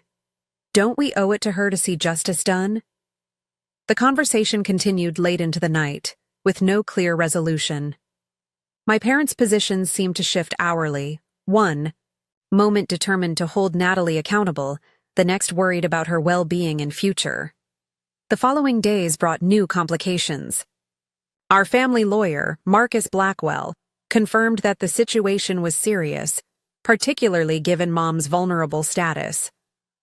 Financial elder abuse carries significant penalties, he explained during a consultation in our living room. The fact that Natalie is a family member actually makes it worse in the eyes of the law, not better. It's a breach of fiduciary duty and trust. We also learned that Natalie's financial problems extended far beyond what she'd admitted. The loan shark was actually a legitimate business that specialized in high-interest loans to desperate people with bad credit. They had a legal right to pursue collection, though their methods apparently skirted the edges of intimidation. Meanwhile, the stress continued to take a toll on my parents' health. Dad developed chest pains that sent us rushing to the emergency room in the middle of the night, terrified he was having a heart attack. Thankfully, tests revealed it was severe anxiety, not cardiac issues, but the incident emphasized how deeply the situation was affecting him. Mom's cognitive symptoms fluctuated wildly. Some days she was almost her old self, asking insightful questions about the legal proceedings and expressing appropriate anger about Natalie's betrayal. Other days, she couldn't remember why Natalie wasn't visiting and would ask repeatedly when she would see her younger daughter. Through it all, Kevin remained my rock, managing our household and caring for our children when I couldn't. Emma and Lucas, though confused about why Grandma and Grandpa were suddenly living with us and why everyone seemed so sad, showed remarkable sensitivity for children their age. "Mommy, I gave Grandma my special bunny to sleep with," Lucas told me one evening, referring to the stuffed animal he couldn't sleep without since infancy. "She looked sad, and Bunny always makes me feel better when I'm sad." These small moments of grace amid the crisis kept me going when exhaustion and heartbreak threatened to overwhelm me. A week after Christmas, Natalie called from a friend's apartment, where she was temporarily staying. "I've been thinking about what I've done, about how to make things right," she said, her voice subdued. "I want to turn myself in formally, plead guilty to whatever charges they recommend. I don't want Mom and Dad to have to testify or be involved any more than necessary." The decision seemed to represent the first truly responsible choice Natalie had made in years. "Are you sure?" I asked. "This will mean a criminal record, possibly even jail time." "I'm sure," she replied. "I need to face consequences. Real ones, not just empty apologies. Maybe then I can start to forgive myself for what I've done to all of you." When I relayed this conversation to my parents, their reactions were mixed. Mom cried, still struggling to reconcile this situation with her maternal instincts. Dad sat quietly for a long time before finally speaking. "Tell her we appreciate her taking responsibility," he said slowly. "It doesn't fix what's broken, but it's a start." That night, as I lay in bed exhausted but unable to sleep, Kevin rolled over and wrapped his arm around me. "You're holding up so well," he murmured against my hair. "Taking care of everyone." "Someone has to," I whispered back. "Just don't forget that you're allowed to fall apart sometimes too," he said. "You don't have to be strong every minute of every day." His permission was all it took. The tears I'd been holding back for days finally came, and I sobbed against his chest until my throat was raw and my eyes burned. For the money taken, for my parents' shattered trust, for the sister I'd lost long before her theft was discovered, and for the family that would never be the same again. January arrived with a blanket of fresh snow and the heavy responsibility of navigating our family's new reality. The legal process moved forward with methodical precision, each step taking us further from the life we'd known before that fateful Christmas dinner. Natalie formally pleaded guilty to financial exploitation of vulnerable adults and theft by deception, charges that carried potential prison time. The prosecutor, a compassionate woman named Diana Gonzalez, took into account our family's wishes to minimize my parents' involvement and stress. "We're not looking to destroy your sister's life," Ms. Gonzalez explained during a meeting at her office. But the court takes elder financial abuse very seriously, especially when it involves someone with cognitive impairment. The first court appearance was scheduled for January 15th. Despite my parents' fragile health, they insisted on attending.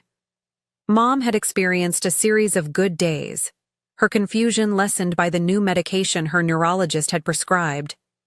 Dad, though still struggling with stress-induced hypertension, was determined to face this situation head-on. "I need to see this through," he insisted when I suggested they could stay home. "For my own peace of mind, and to show support for you, Jessica." The courthouse was imposing, its marble columns and high ceilings designed to inspire both awe and anxiety. We arrived early, finding seats in the courtroom while avoiding the curious stares of others waiting for their cases to be called. When Natalie entered with her court-appointed attorney, I barely recognized her. Gone were the designer clothes and carefully applied makeup. Instead, she wore a simple navy blue dress, her hair pulled back in a modest ponytail, her face bare of cosmetics and marked by dark circles under her eyes. She didn't look at us immediately, focusing instead on the paperwork her attorney was explaining. When she finally raised her head and saw our family sitting together in the second row, her composure briefly cracked. She made a small gesture, something between a wave and an aborted reach in our direction, before her attorney gently redirected her attention to the judge's bench. The proceedings were mercifully brief. The judge, an older woman with silver hair and piercing eyes, reviewed the charges and Natalie's guilty plea. She asked several pointed questions about Natalie's understanding of the consequences of her actions, particularly regarding the exploitation of our mother's condition. "Yes, Your Honor," Natalie replied, her voice steady despite the tears gathering in her eyes. "I fully understand that I took advantage of my mother's cognitive impairment for my own financial gain. It was wrong on every level, and I make no excuses for my behavior." The judge nodded, then addressed the courtroom. "Before I pronounce sentencing, I'd like to hear from the victims if they wish to make a statement." My father stood slowly, leaning heavily on his cane. The courtroom fell silent as he made his way to the designated spot near the judge's bench. He pulled a folded paper from his pocket, hands trembling slightly as he adjusted his reading glasses. "Your Honor," he began, his voice stronger than I'd heard it in weeks. "I stand before you not just as a victim of financial theft, but as a father whose heart has been broken by the actions of his daughter." He described the trust that had been violated, the particular pain of knowing that Natalie had exploited her mother's condition, and the damage done to our family bonds. Yet, remarkably, his statement contained no vindictiveness, no call for harsh punishment. "I do not wish to see my daughter incarcerated," he concluded. "What I wish for is her rehabilitation, her return to the person I believe she can still be.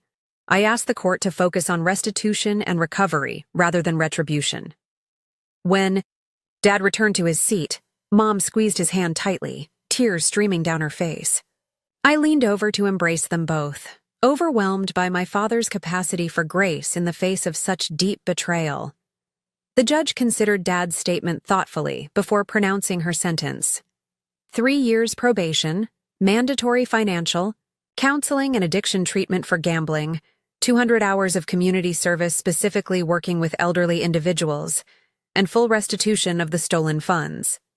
"Ms. Reynolds," the judge addressed Natalie directly, "you are being given an opportunity that many in your position do not receive. Your family's compassion has spared you incarceration, but make no mistake, violation of any terms of your probation will result in immediate imprisonment. Do you understand?" "Yes, Your Honor," Natalie responded clearly. "I understand and am grateful for the chance to make amends." As we left the courthouse, Natalie approached us hesitantly, her attorney hovering protectively nearby. "Can I speak with you?" she asked, her eyes moving from our parents to me and back again. Dad nodded, and we moved to a quiet corner of the lobby. For a moment, no one spoke. The gulf between us seemed both vast and intimate simultaneously, filled with shared history and recent pain. I don't have the words to express how sorry I am, Natalie finally said, her voice breaking. What I did was unforgivable. I wouldn't blame any of you if you never wanted to see me again.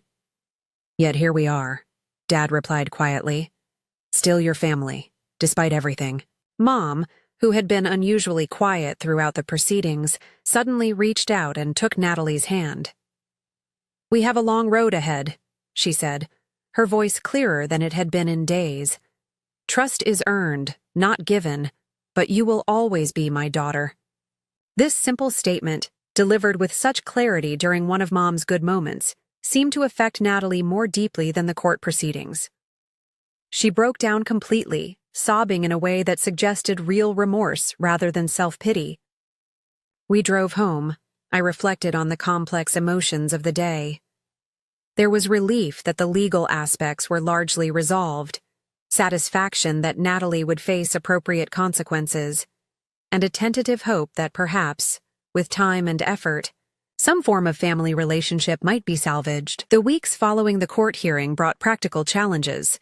Working with our lawyer, Marcus Blackwell, I established additional legal protections for my parents' remaining assets.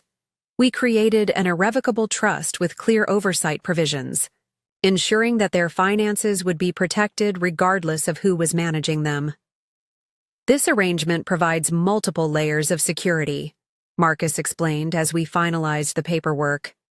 Even if someone gained access to their accounts, they couldn't transfer funds without multiple approvals. We also took steps to address the reality of Mom's progressing condition.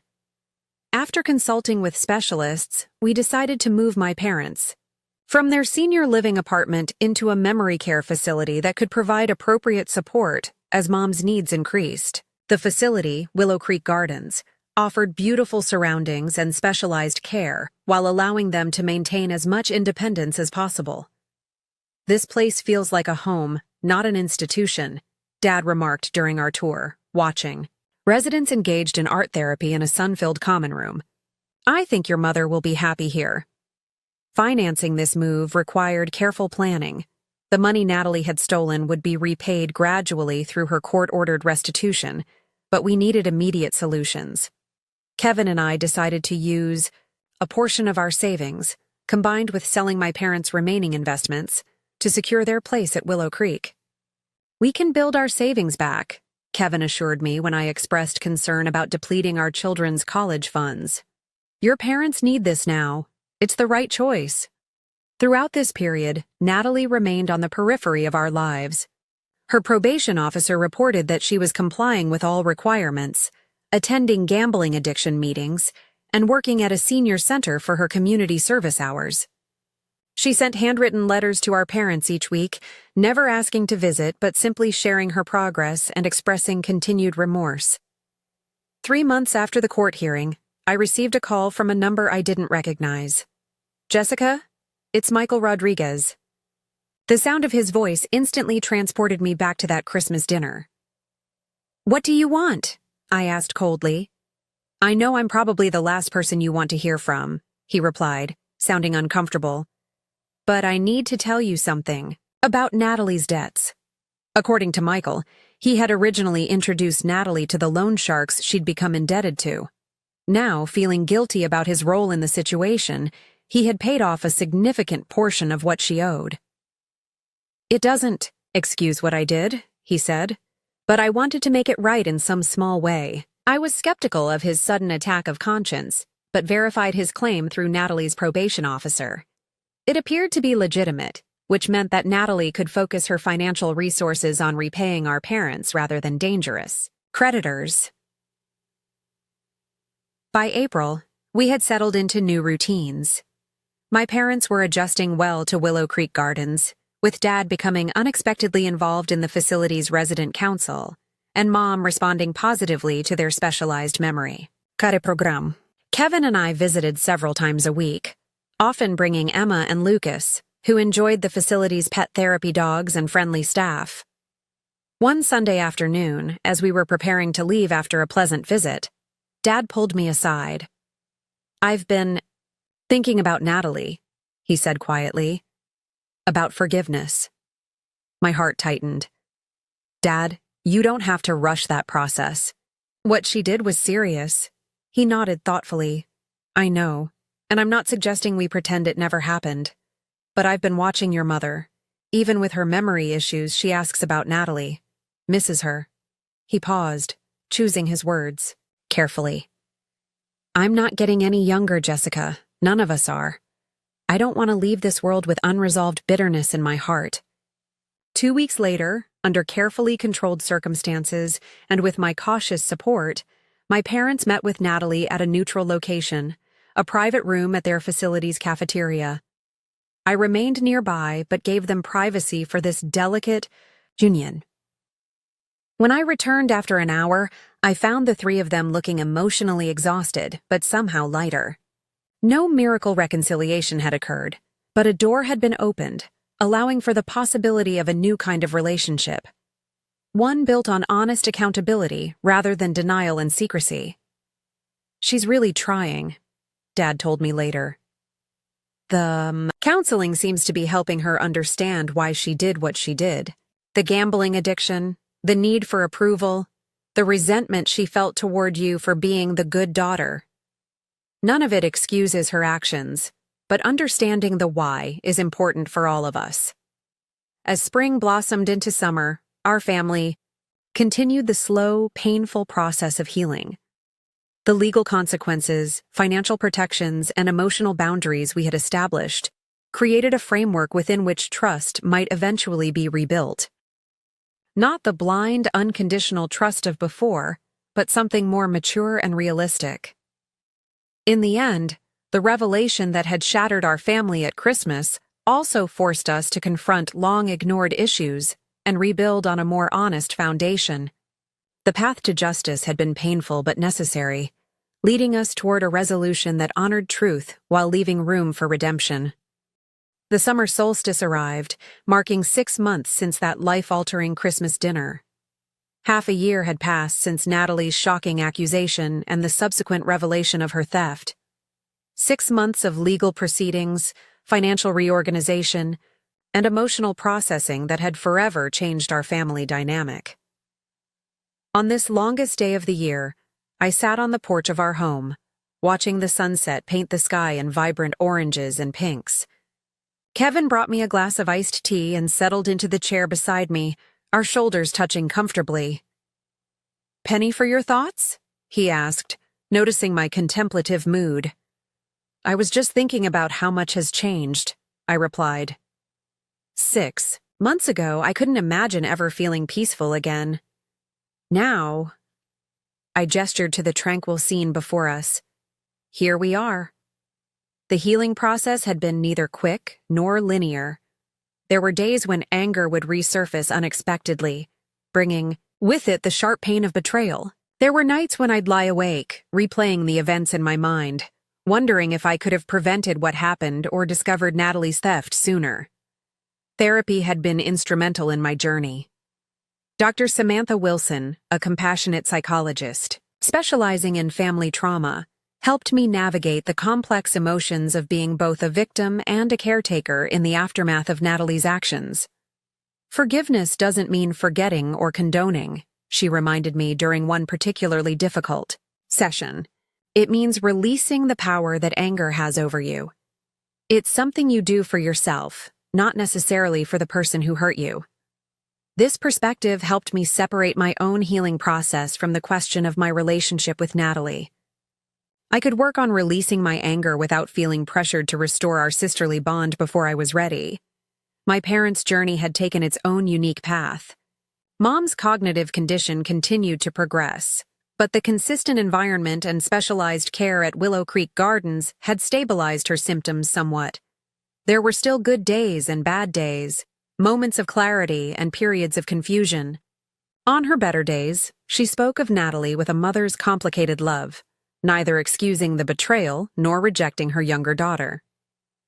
Dad had surprised us all with his resilience. After the initial health crisis triggered by the stress of discovery, he had gradually regained his strength, both physical and emotional. He joined a support group for spouses of dementia patients, finding solace and practical advice from others walking a similar path. Your father has become quite the advocate, Mom's primary care doctor told me during a checkup visit. He's helping other families navigate the financial aspects of long-term care, sharing his hard-earned wisdom about protecting vulnerable loved ones.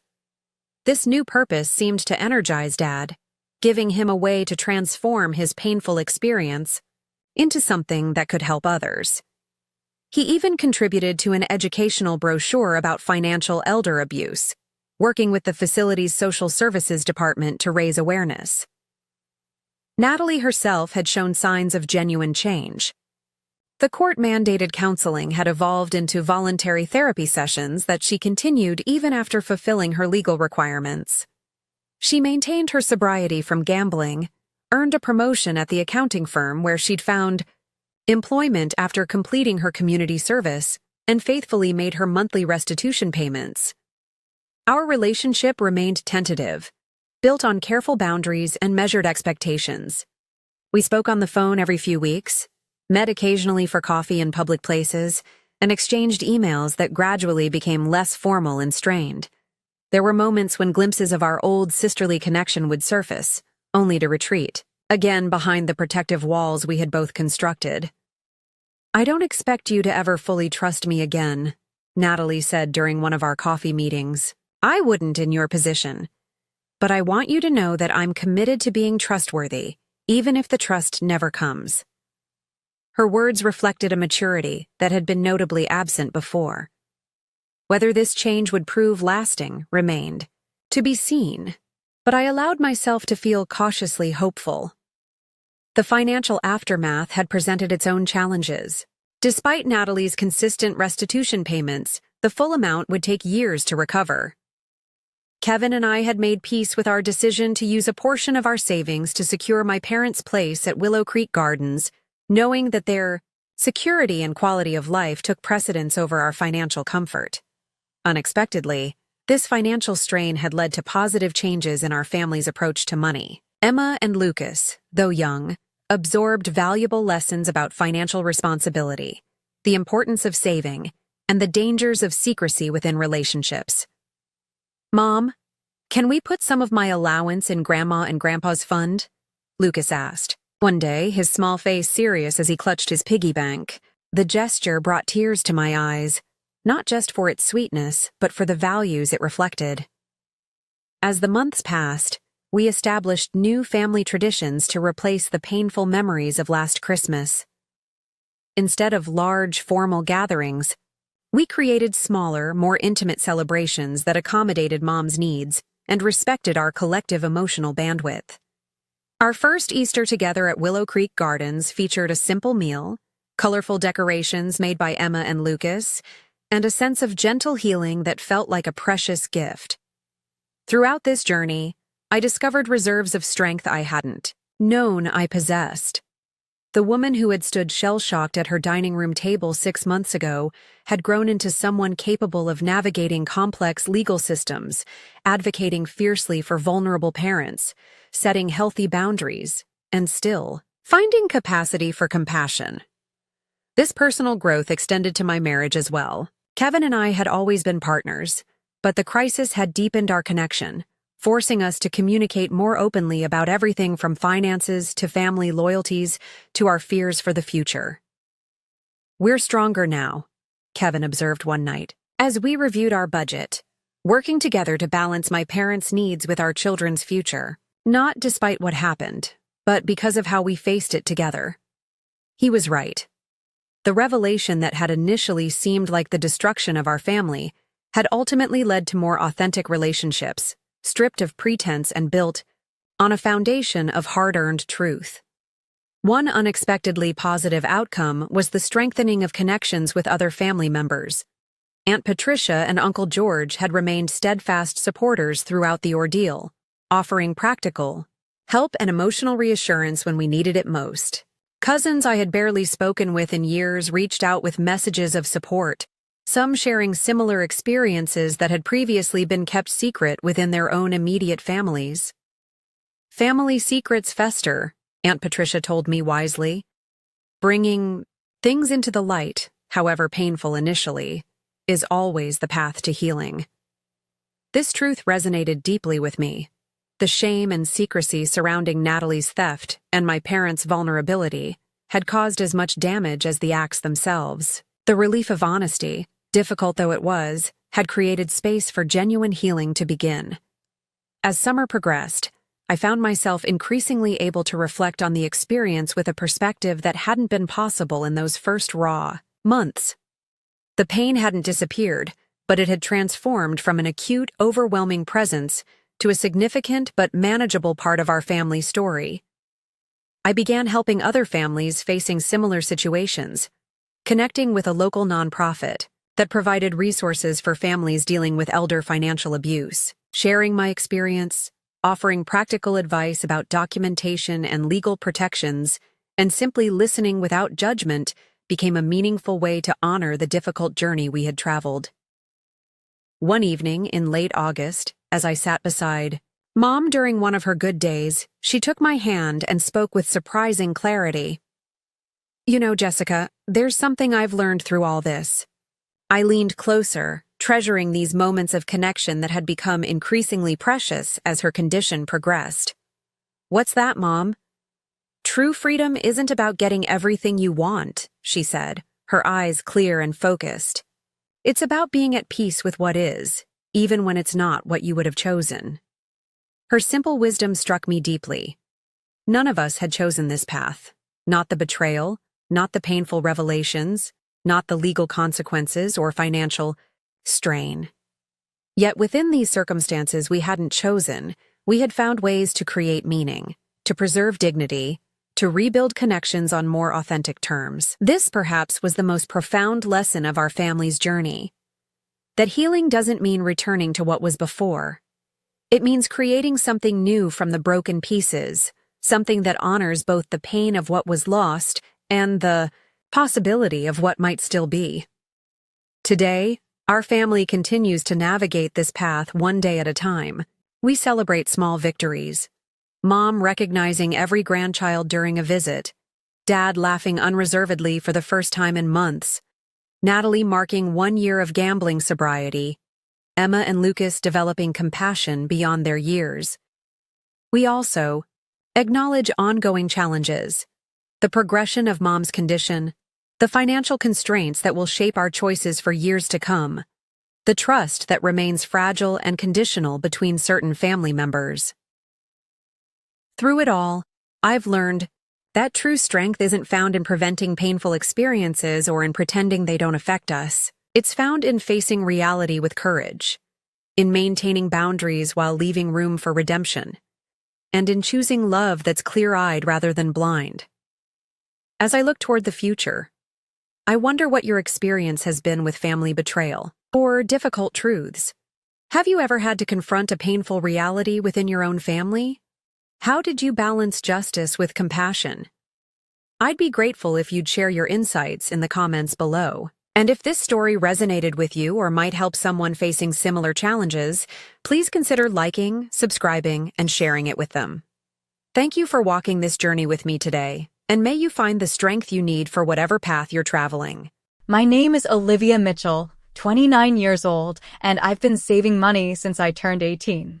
11 years of sacrifice, overtime shifts, and saying no to vacations led to $220,000 in my private account.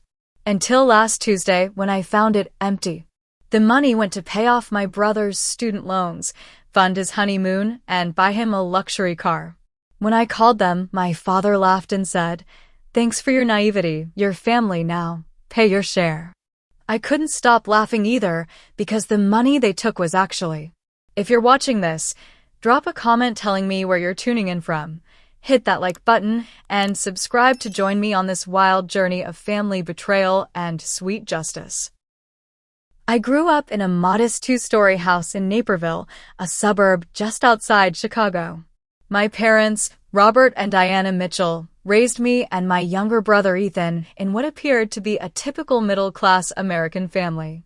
Dad worked as a sales manager at a car dealership, and Mom taught 3rd grade at the local elementary school.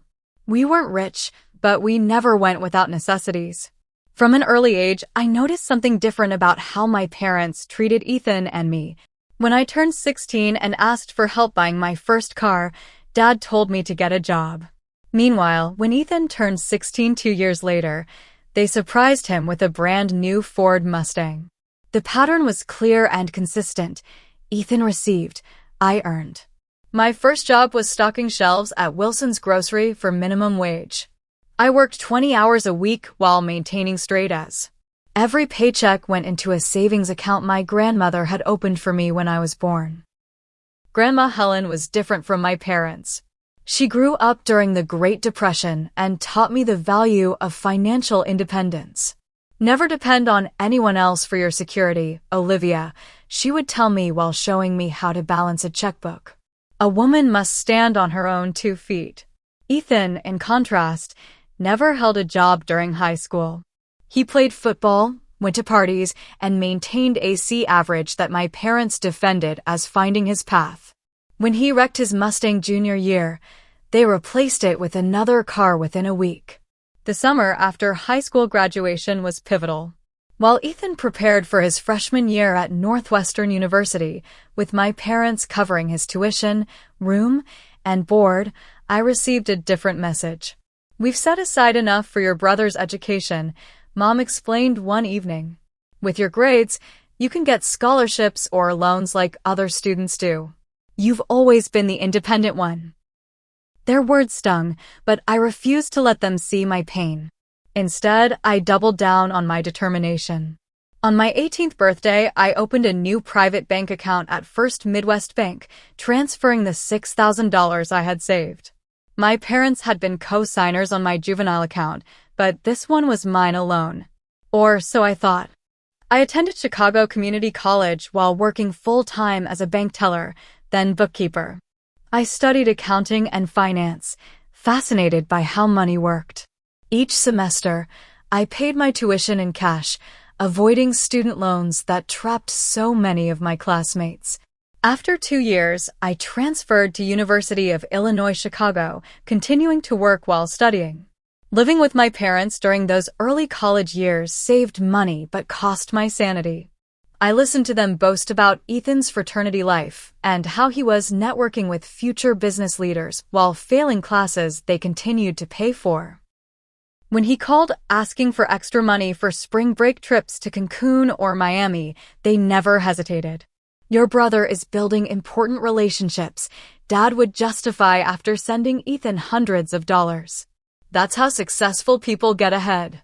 I moved out at 22, renting a tiny studio apartment in Chicago's Albany Park neighborhood. The commute to work and school was longer, but the freedom was worth every penny. I continued my disciplined approach to finances. No eating out, no designer clothes, no vacations. Every raise and bonus went straight into my savings account. My financial strategy was simple but effective. 30% of every paycheck went to necessities, rent, utilities, groceries, and transportation. 60% went into my savings account. The remaining 10% was my living fund for occasional movies or coffee with friends. I lived like someone making minimum wage even as my salary increased. By 25, I had completed my bachelor's degree in accounting, debt-free, and secured a position at Deloitte as a junior accountant. My starting salary was $72,000, more money than I had ever earned. Instead of upgrading my lifestyle, I maintained my frugal habits and watched my savings grow exponentially. My relationship with my family remained strained but cordial during this period. I visited for major holidays and called once a week, maintaining the appearance of a normal daughter-daughter relationship. I never discussed my finances with them, deflecting questions about my salary or savings with vague answers about doing okay. Meanwhile, Ethan took 6 years to complete his business degree, changing majors 3 times. After graduation, he bounced between jobs, never staying anywhere longer than a few months. My parents continued supporting him financially, helping with his rent and car payments. They called it helping him get established, but I saw it as enabling dependency. By my 29th birthday, through disciplined saving, smart investments, and several promotions, I had accumulated $220,000 in my private savings account. It represented 11 years of sacrifice and hard work, every overtime shift, every skipped vacation, every meal cooked at home instead of eaten at restaurants. It was my security and my future, the foundation for eventually buying a home and perhaps starting my own accounting practice. I had no idea that the very people who should have been proudest of my financial responsibility were plotting to take it all away. Tuesday morning started like any other. I woke at 5:30, completed my morning workout, showered, and made coffee before checking my email. Among the usual work messages and promotional spam, a notification from First Midwest Bank caught my eye, confirmation of funds transfer. I frowned, opening it immediately. I hadn't made any transfers recently. The email confirmed a transfer of $78,000 to an account I didn't recognize. The timestamp showed it had occurred at 2:17 the previous afternoon, while I was in a client meeting. My heart rate accelerated as I logged into my online banking. The homepage loaded slowly, each second stretching my anxiety. When my account balance finally appeared, I blinked repeatedly, certain there was some mistake. Instead of $220,000, the balance showed $4,312.17. This can't be right, I whispered, clicking through to the transaction history. What I found left me breathless. Over the past week, a series of large transfers had systematically drained my account. Monday last week, $45,000 to account ending in 4273. Wednesday, $38,500 to account ending in 9185. Friday, $54,200 to account ending in 4273 again. Yesterday, $78,000 to account ending in 6092. Together with smaller transfers, almost $216,000 had vanished from my account in 7 days. My hands trembled as I dialed the bank's fraud department, a cold sweat breaking across my forehead. The customer service representative, Julie, listened calmly as I explained the unauthorized transactions. "I'm placing a freeze on your account immediately," she said. "Our fraud team will investigate these transfers. Can you verify if anyone else has access to your account information or passwords?" "No one," I insisted. I've never shared my banking passwords with anyone. But even as I said it, a memory surfaced. 3 weeks ago, Ethan had stopped by my apartment unexpectedly. He rarely visited me, claiming my neighborhood was too far from civilization. He had seemed unusually interested in my new job and finances, asking pointed questions about my savings while I made us coffee. At one point, he had asked to use my laptop to check his fantasy football scores. I had left him alone in my living room for about 15 minutes while I took a shower. "Ms. Mitchell," Julie's voice interrupted my thoughts. "I'm looking at the authorization logs for these transfers. They were all initiated from your home IP address using your credentials. The system shows correct responses to your security questions." My stomach dropped. "That's impossible. I didn't make these transfers. According to our records, they were authenticated with your password and the secure PIN sent to your registered phone number." I checked my text messages. There were no security codes from the bank. Whoever did this had intercepted the authentication texts or changed my phone number in the system. "I need to speak with a manager," I insisted. "This is theft." While on hold, my phone chimed with a text message from Ethan. "Thanks, sis. You always come through when it matters most." My blood ran cold. There was no question now who had taken my money. But why would the bank allow such large transfers without additional verification? I needed answers. The bank manager, Mr. Sanderson, came on the line with disturbing news. "Ms. Mitchell, I'm reviewing your account history. These transfers appear suspicious, but they were authorized using all proper security protocols. More concerning is that your account shows a different phone number for authentication purposes, changed approximately 3 weeks ago." "I never changed my phone number in the system," I said, my voice rising. "The change was made online, using your credentials," he explained. "There's something else you should know. Your account has 2 authorized users." "What?"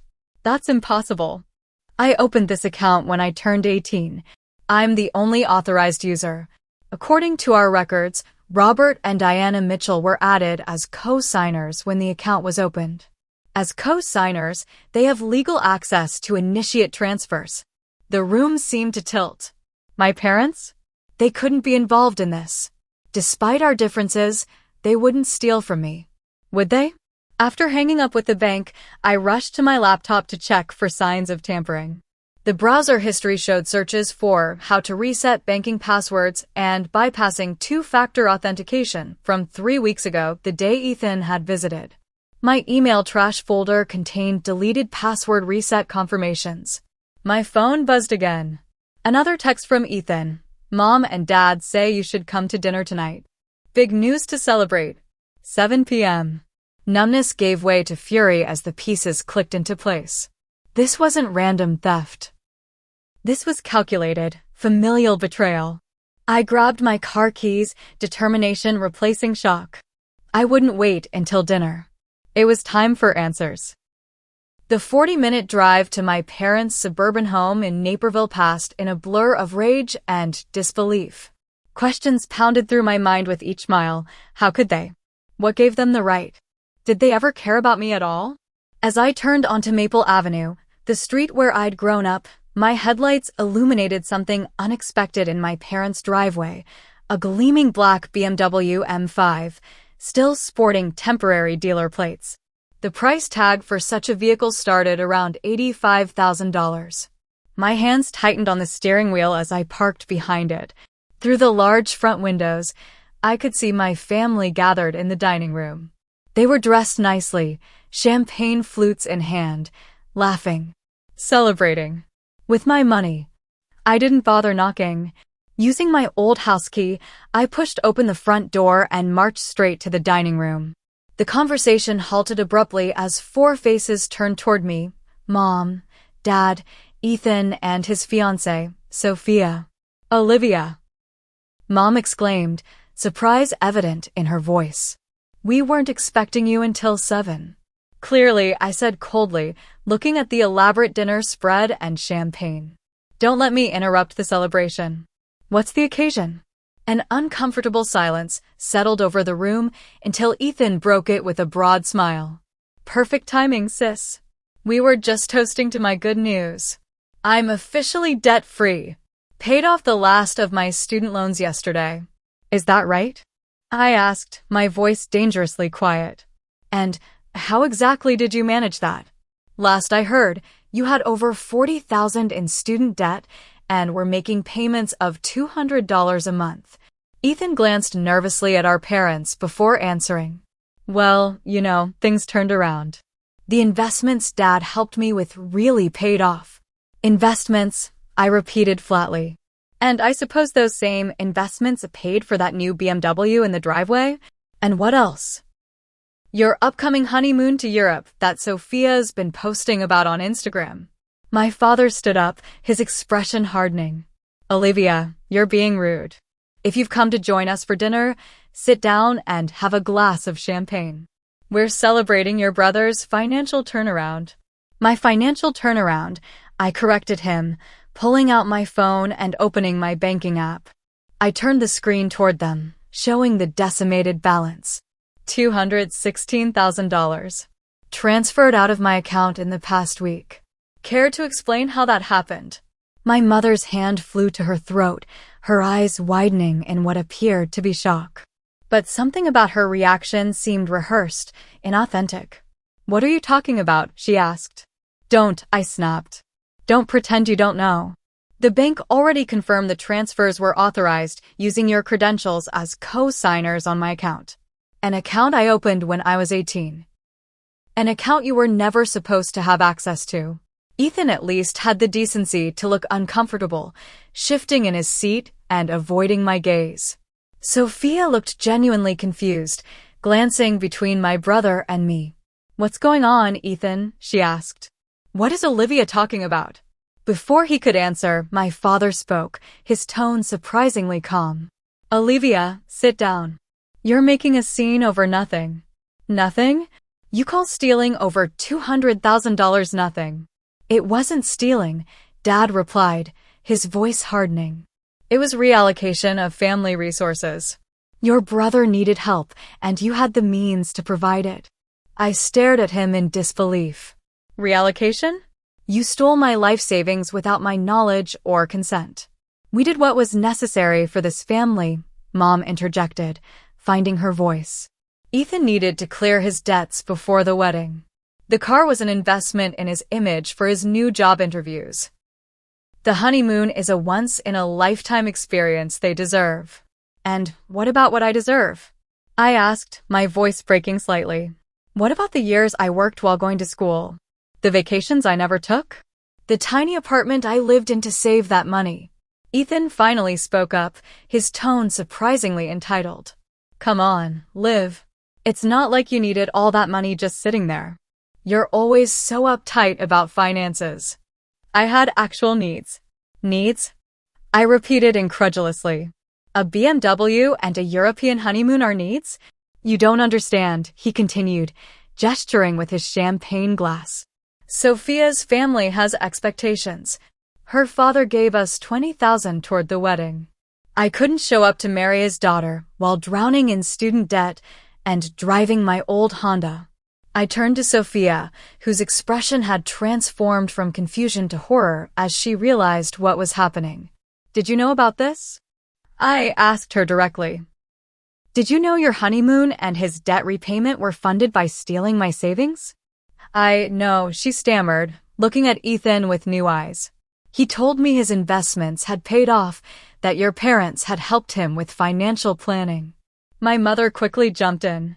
It's all family money in the end, Olivia. We've supported both of you throughout your lives. That's a lie, I said, my voice steady despite my racing heart. You paid for Ethan's education. You bought him cars. You subsidized his rent.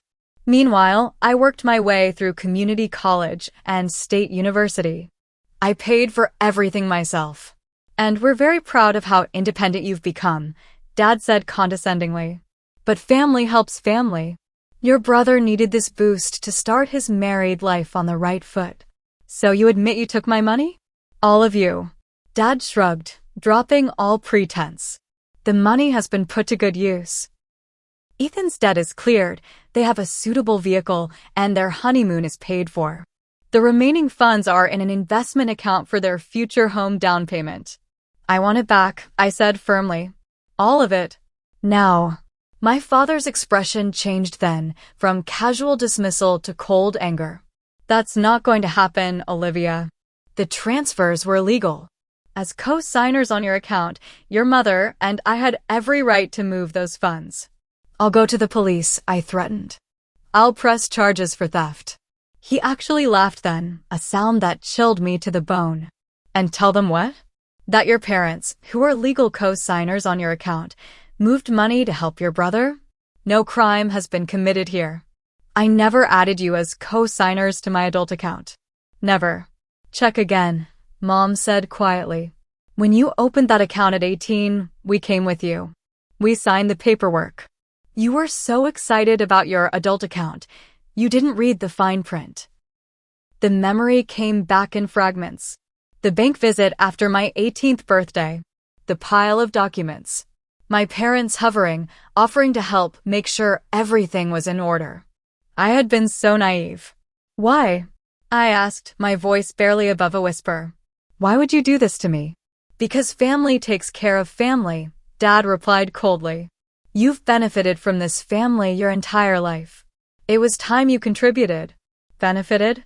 I nearly shouted. I put myself through college. I built my career without any help from you. And who raised you? Fed you? Clothed you? Dad countered. Did you think that was free? Your brother needed help, and you had the means to provide it. As your father, I made the decision that was best for this family as a whole. Tears of rage and betrayal burned in my eyes. I am not an ATM for this family. That money represented years of my life.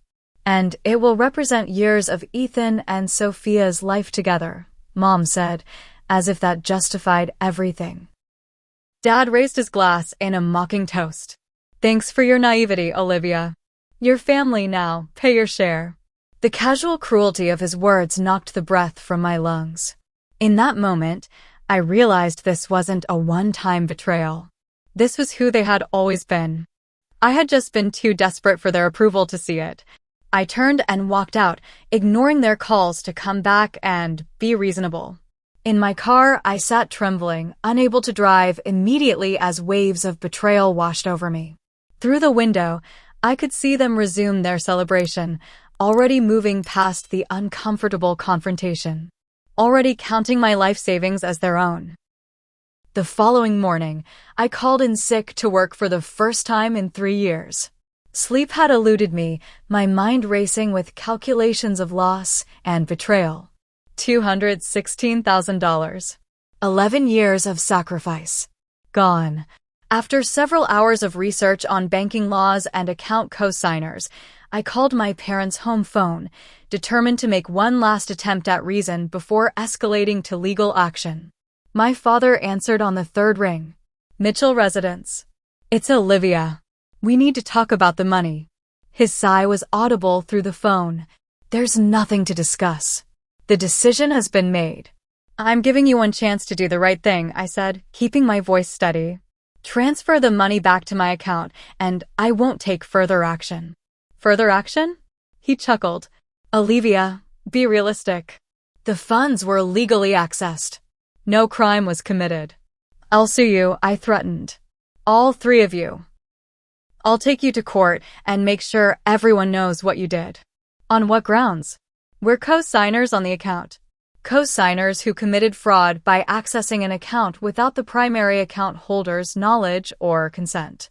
There was a pause before he spoke again, his voice taking on a more calculating tone. Before you make threats, there's something you should know. This isn't the first time we've accessed your accounts. The words hit me like a physical blow. What? We've been monitoring your finances for years, Olivia. Did you really think you were so clever, keeping everything secret from us? We've known about every raise, every bonus, every investment. That's impossible, I whispered, but a creeping dread told me he was telling the truth.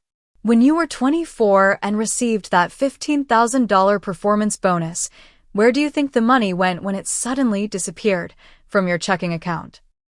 When you complained about the bank error, who suggested you just let it go because it wasn't worth the hassle? The memory surfaced, my first major bonus, the mysterious bank error, my father advising me not to waste time pursuing it. That was you. Family resources, Olivia. We needed a new roof that year. You had extra. It was a simple reallocation. My free hand gripped the kitchen counter for support as the room seemed to spin. How many times? Does it matter? The point is, we've always had access. The only difference this time is the amount. Why now? Why take so much at once? Ethan's wedding is in 2 months. He needed a clean financial slate. The timing was right. The casual way he discussed stealing my life savings made me physically ill. Did Mom know? About all of it. Of course. It was her idea to monitor your accounts after you moved out. She said you were too secretive about money, that you might need guidance without realizing it. My mother's voice came on the line then, apparently listening on another extension. Olivia, try to understand. Families share resources. You've always been so selfish with your money, squirreling it away while your brother struggled. Selfish? I earned every penny of that money. And who gave you the upbringing that allowed you to succeed? She countered. Who provided the stable home, the good schools, the moral guidance? You didn't achieve financial success in a vacuum, Olivia. You owe your family. I owe you nothing, I said, my voice shaking with rage. You've taken enough. We've taken what was needed, Dad interjected. And frankly, we're disappointed in your reaction. This level of selfishness is unbecoming. The audacity left me speechless for several seconds. You steal my life savings and then criticize me for being upset about it? We expected more maturity from you, Mom said. Ethan understands family obligations. He's always been willing to share. Share what? Ethan has never had anything to share. He's been taking from you, and now from me, his entire life. At that moment, I heard Ethan's voice in the background. Is that Olivia? Let me talk to her. The phone rustled as it changed hands. Liv, you need to calm down, my brother said, his tone condescending. This isn't as big a deal as you're making it. $216,000 isn't a big deal to you? Look, I needed it more than you did. You're single, focused on your career. I'm starting a family, a home, a future. And my future doesn't matter? He sighed dramatically. Your future is fine. You make good money. You'll save it up again in no time. That money represented 11 years of my life, Ethan. And it will represent the foundation of my marriage. Isn't that more important? Don't you want me to be happy? The conversation was becoming surreal. Not at the expense of my financial security. Not through theft. It wasn't theft, he insisted, echoing our father. I've been tracking your finances for years. You have more squirreled away than you're admitting. His words stopped me cold. What did you say? Your little savings account isn't your only money, Liv. I've seen your investment portfolio, the cryptocurrency, the foreign accounts. You've been spying on me? The violation felt even deeper than the theft. Monitoring, he corrected casually. Remote access software. Installed it when I visited your apartment last month. You really should be more careful about letting people use your laptop. My mind raced back to his visit, his unusual interest in my finances, the 15 minutes he'd spent alone with my computer. You installed spyware on my laptop? Just keeping tabs on family resources, he said, using our father's phrase. Good thing I did, or we wouldn't have known about your little nest egg. I hung up without another word, feeling violated in ways I couldn't articulate. This wasn't just about money anymore. My family had been systematically spying on me, stealing from me, gaslighting me for years. The betrayal was so complete, so thorough, that for a moment, sitting alone in my kitchen, I considered giving up. What was the point of fighting back against people who could justify such actions? People who saw me not as a daughter or sister, but as a resource to be exploited? That night, in my darkest moment, I sat on my bathroom floor with a bottle of sleeping pills, contemplating the ultimate escape from pain. The betrayal felt too enormous to bear. Not just the money, but the years of manipulation and lies. The realization that the family I had desperately tried to please had never valued me beyond what I could provide. As I stared at the bottle, my phone rang. The caller ID showed my colleague Lauren's name. I almost didn't answer, but some small part of me reached for connection. Hello. My voice sounded hollow even to my own ears. Olivia? Are you okay? You never miss work. The simple concern in her voice broke something inside me, and I found myself telling her everything through broken sobs. The theft, the years of manipulation, the spyware, all of it. Don't move, she said when I finished. I'm coming over right now. And Olivia? Flush those pills. This isn't the end of your story. It's the beginning of your liberation. Her words, filled with righteous anger on my behalf, sparked something inside me. Not hope, exactly. Something harder, more resilient. Determination. By the time Lauren arrived 30 minutes later, I had flushed the pills and washed my face. When she hugged me at the door, I didn't break down again. Instead, I felt a cold clarity settling over me. They think they've won, I told her as we sat at my kitchen table. They think I'll either give up or start over from nothing. Lauren, who worked in Deloitte's forensic accounting division, looked at me with fierce determination. They have no idea who they're dealing with, do they? No, I said, something like a smile forming on my lips for the first time in days. But they're about to find out. Lauren stayed with me that night, sleeping on my couch after helping me form the outline of a plan. The next morning, she connected me with her friend Jackson Reed, a lawyer specializing in financial fraud cases. Technically, they had legal access to the account, Jackson explained during our consultation in his downtown Chicago office. But there's a legal concept called breach of fiduciary duty that might apply here. Co-signers on an account have a duty to act in the best interest of the primary account holder. They clearly breached that, I said. Exactly. And the electronic surveillance angle strengthens your case considerably. Installing spyware without consent is illegal in Illinois under the Computer Fraud and Abuse Act. Hope flickered. So I have legal recourse? Potentially. But litigation is expensive and time-consuming. And family court cases get messy. He leaned forward. Tell me something. When exactly did you open this account? On my 18th birthday. August 16th, 2014. Jackson tapped some notes into his tablet. And your parents were added as co-signers that same day? Yes. Apparently, I missed that detail in the paperwork. Co-signer status on most bank accounts includes an automatic expiration clause, he said thoughtfully. Typically 7 years unless explicitly renewed. My heart skipped. It's been 11 years. Precisely. I'd need to see the original account documents, but there's a strong possibility their co-signer status legally expired 4 years ago, which would make the recent transfers unauthorized and fraudulent, he finished with a slight smile. The bank failed in its duty by allowing expired co-signers to access your account. They might share liability here. For the first time since discovering the theft, I felt a glimmer of genuine hope. How do we proceed? First, we need evidence. Documented proof of the spyware installation, recordings of them admitting to the transfers, and the original account documents showing the co-signer expiration date. I can get the spyware evidence easily enough, I said. My company's IT department can document it. But recordings? They'll never admit to anything if they know they're being recorded. Illinois is a two-party consent state for recordings, Jackson acknowledged.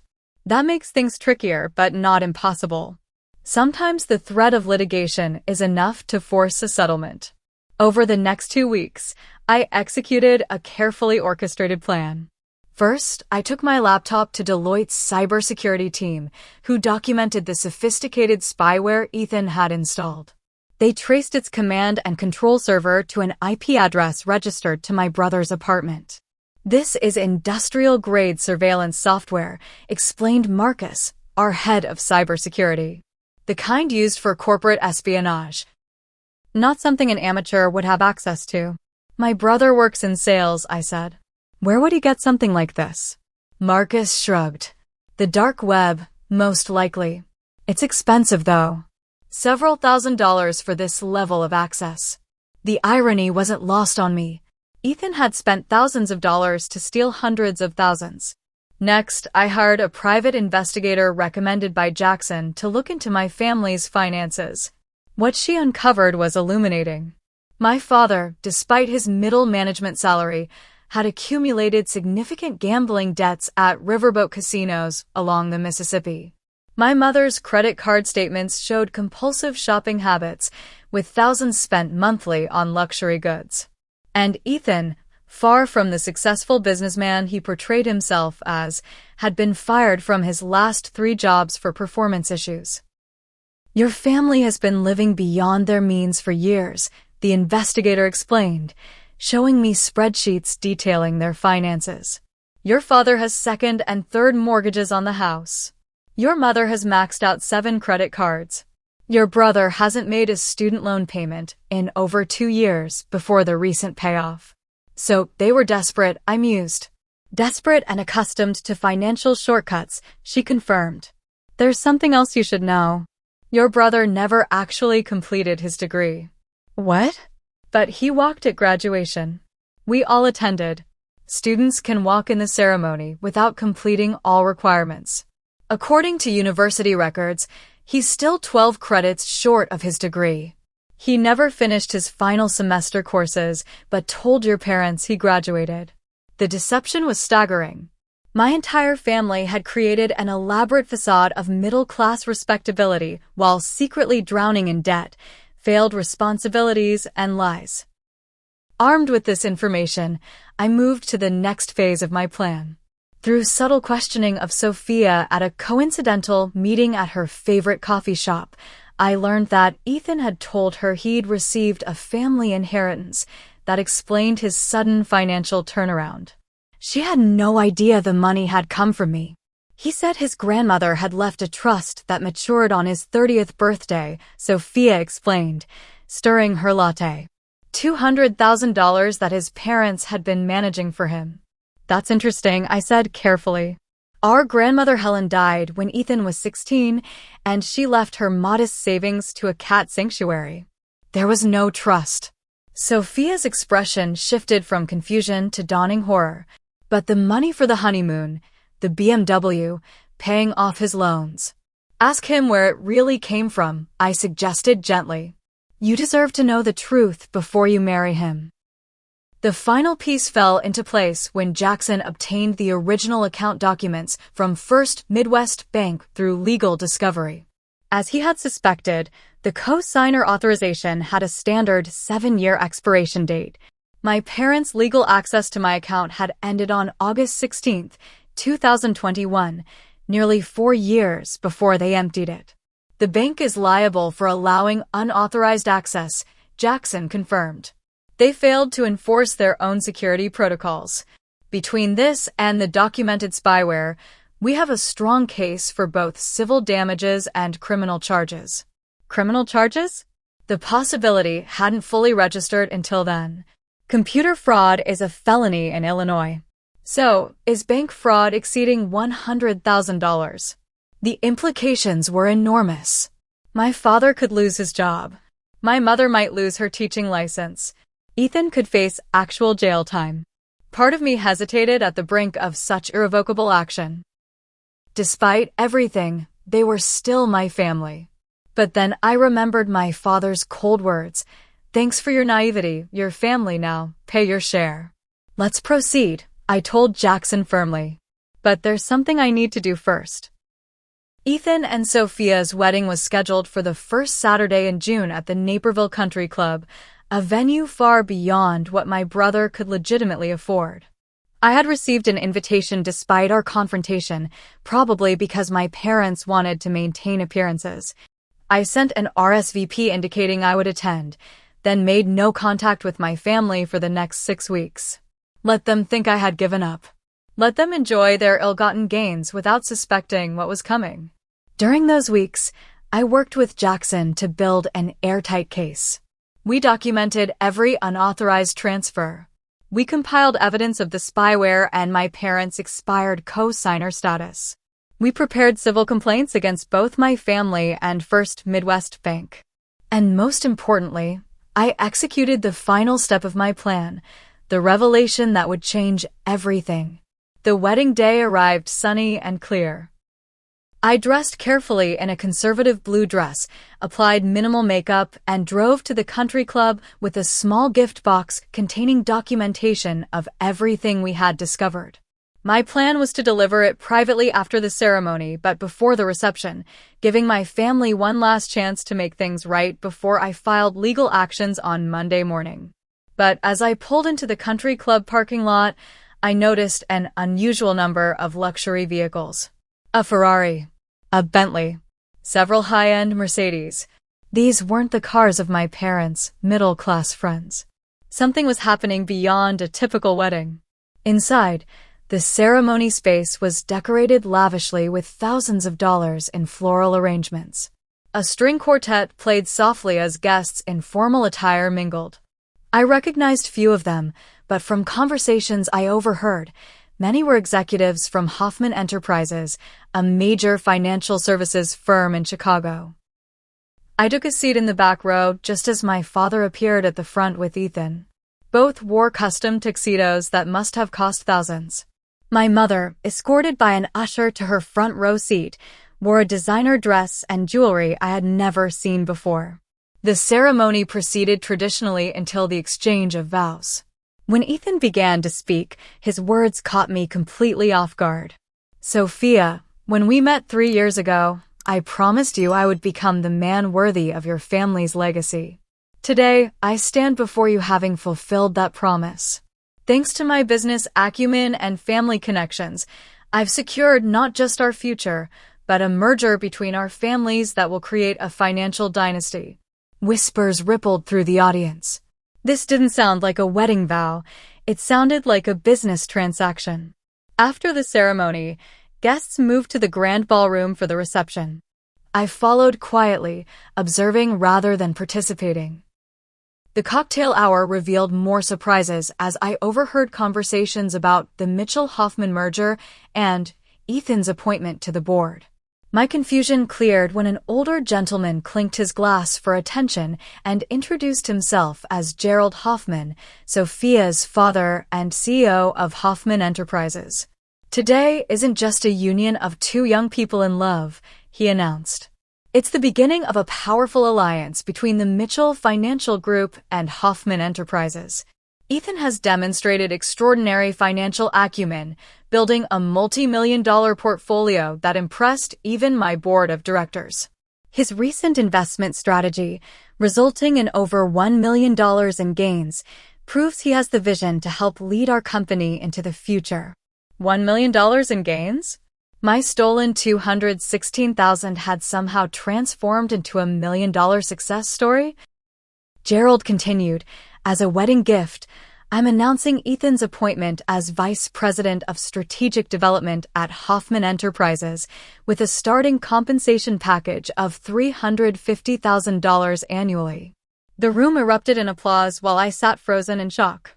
My brother had leveraged my stolen savings into an executive position at his father-in-law's company. The audacity was breathtaking. My plans for a private confrontation evaporated. This deception was too grand, too public to address quietly.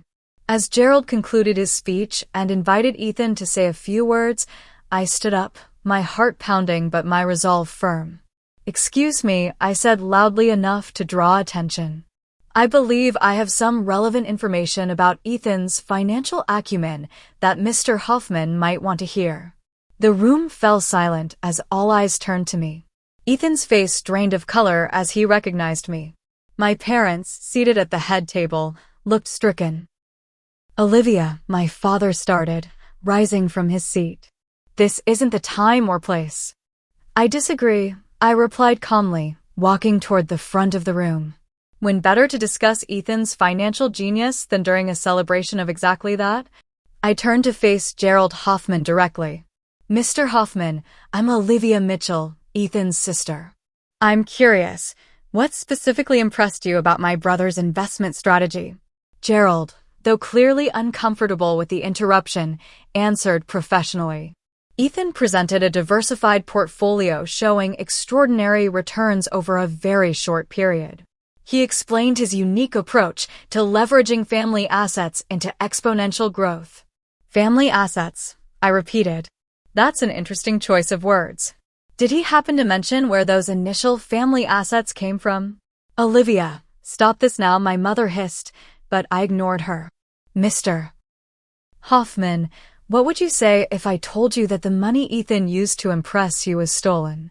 That the $216,000 he started with was taken from my personal savings account without my knowledge or consent?" Murmurs rippled through the crowd. Gerald looked to Ethan, whose face had gone from pale to gray. "That's a serious accusation," Gerald said carefully. "It is. And I can prove it." I opened my purse and removed a folder containing bank statements, transfer records, and the legal documents Jackson had prepared. Every dollar Ethan used to build his impressive portfolio was stolen from me. My parents, whose co-signer status on my account had legally expired 4 years ago, helped him do it. I handed the folder to Gerald, who took it reflexively. Furthermore, the spyware my brother installed on my computer to monitor my finances is a federal crime under the Computer Fraud and Abuse Act. I've documented it all. Ethan lunged forward, his composure completely shattered. "She's lying. The money was a family resource." "Tell them, Dad." My father stood frozen, his face a mask of panic as his carefully constructed house of cards began to collapse. Gerald Hoffman opened the folder and scanned the first few pages, his expression darkening. "Is this true, Robert?" he asked my father directly. Before Dad could formulate a response, I delivered the final blow. "What none of them know," I said clearly, ensuring my voice carried throughout the ballroom, is that the $216,000 they stole was actually just a small portion of my assets. A test, if you will. Confused looks passed between my family members. You see, for the past 5 years, I've been conducting a financial experiment. The account you emptied was deliberately established as bait, containing roughly 15% of my actual savings.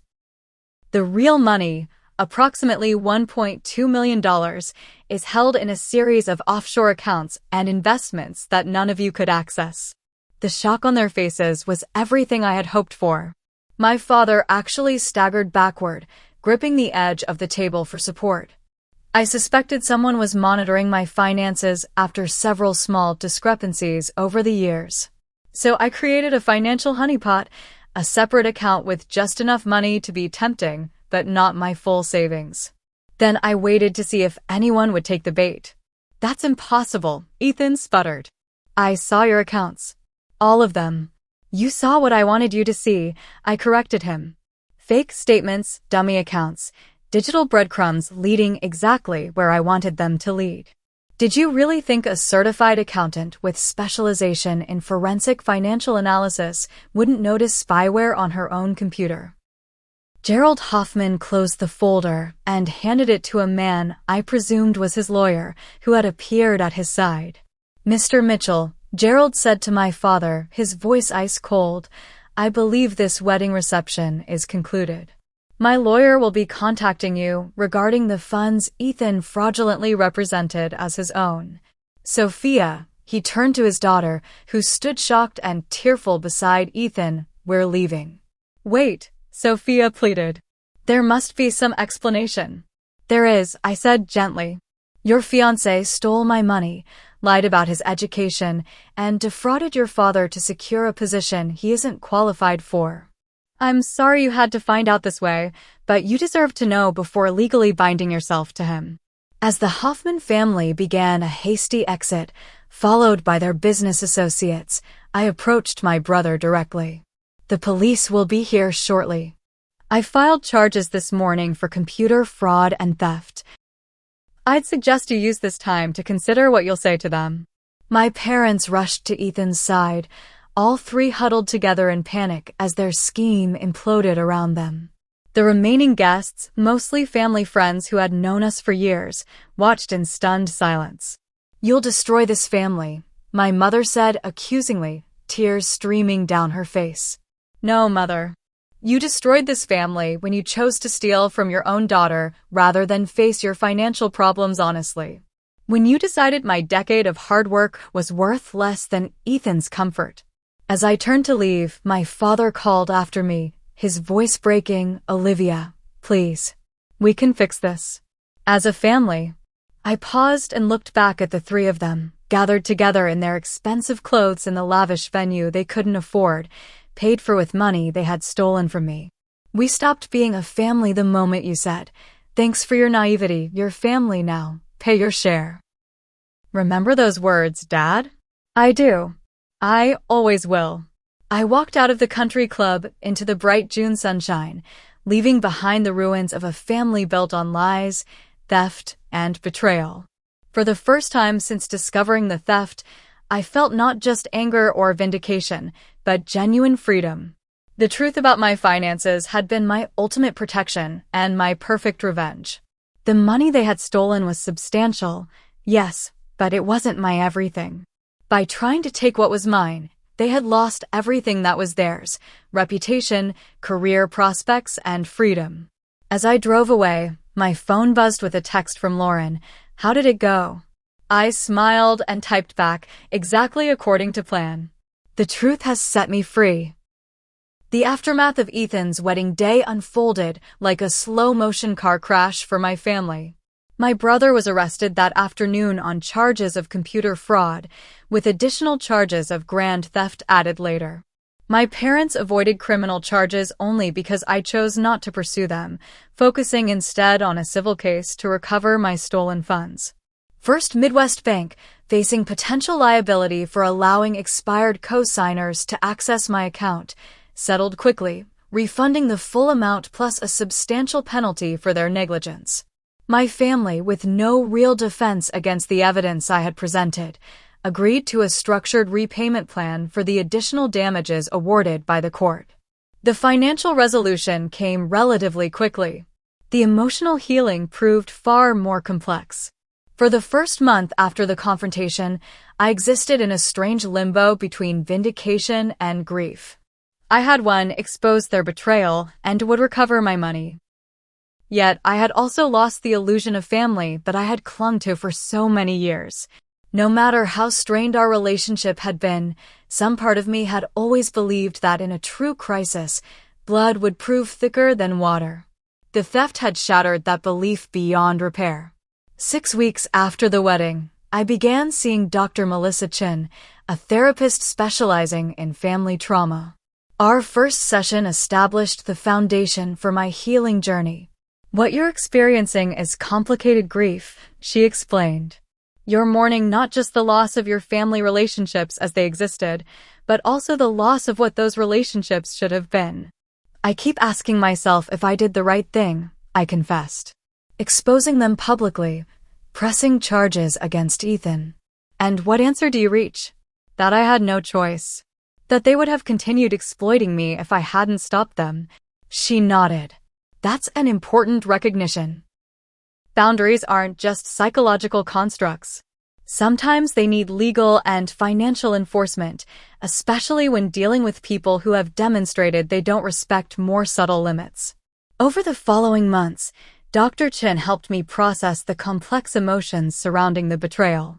The anger, which initially burned hot and consuming, gradually transformed into something more controlled and focused. The grief, which sometimes ambushed me at unexpected moments, became less raw and more contemplative. "Your family trained you from childhood to be their safety net," Dr. Chin observed during one particularly insightful session. "Your financial responsibility wasn't just a personal trait, it was a response to their financial chaos. They created the very stability they eventually exploited." This perspective helped me see my saving habits in a new light. While I had always viewed my frugality as a strength, I began to recognize that some aspects of my financial behavior had been reactions to family dysfunction rather than purely healthy choices.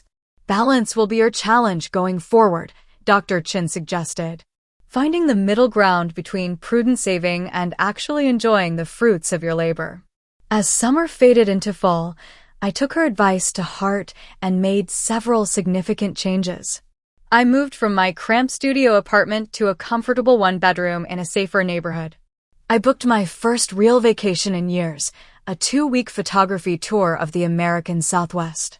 I bought quality furniture to replace the second-hand pieces I had used since college. Small steps toward enjoying my money rather than just accumulating it. More importantly, I began building what therapists call a chosen family. Lauren, whose immediate support had been my lifeline during the crisis, became an even closer friend. We established a Sunday brunch tradition, sharing weekly updates and gradually deeper confidences. Jackson, my attorney, and his wife invited me to their monthly dinner parties, introducing me to a diverse group of professionals who shared my values of integrity and independence.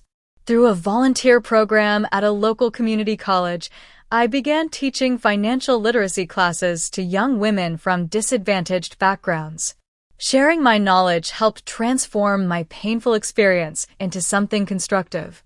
Each time I helped a 20-year-old understand compound interest or create her first budget, I felt a piece of my stolen joy return. In one of these classes, I met Jasmine, a bright 19-year-old raising her younger brother after their parents' death. Her determination to create financial stability while pursuing her education reminded me of my younger self, but with a generosity of spirit I had never possessed. "How do you balance taking care of your brother with saving for your own future?" I asked her after class one evening. Her answer stayed with me. "Family isn't about keeping score. It's about lifting each other up when you can and accepting help when you need it. The giving flows both ways." Her wisdom, earned through genuine hardship rather than selfishness, illuminated the fundamental flaw in my family's philosophy. They had viewed family resources as something to be extracted rather than exchanged. Love had been transactional rather than unconditional. As the one-year anniversary of the theft approached, I received an unexpected letter from Sophia, Ethan's ex-fiancée. She had moved to Boston, started a new job, and wanted to thank me for the painful but necessary truth I had revealed. For a long time, I was angry at you for ruining what should have been the happiest day of my life, she wrote. But with distance, I've come to see that you saved me from a lifetime of deception. Ethan wasn't who I thought he was, and discovering that before legal marriage was a gift, though it didn't feel like one at the time. Her letter reminded me that truth, however painful, ultimately serves healing better than comfortable lies. My family had maintained their facade of normalcy through decades of small deceptions that eventually culminated in the massive betrayal of the theft.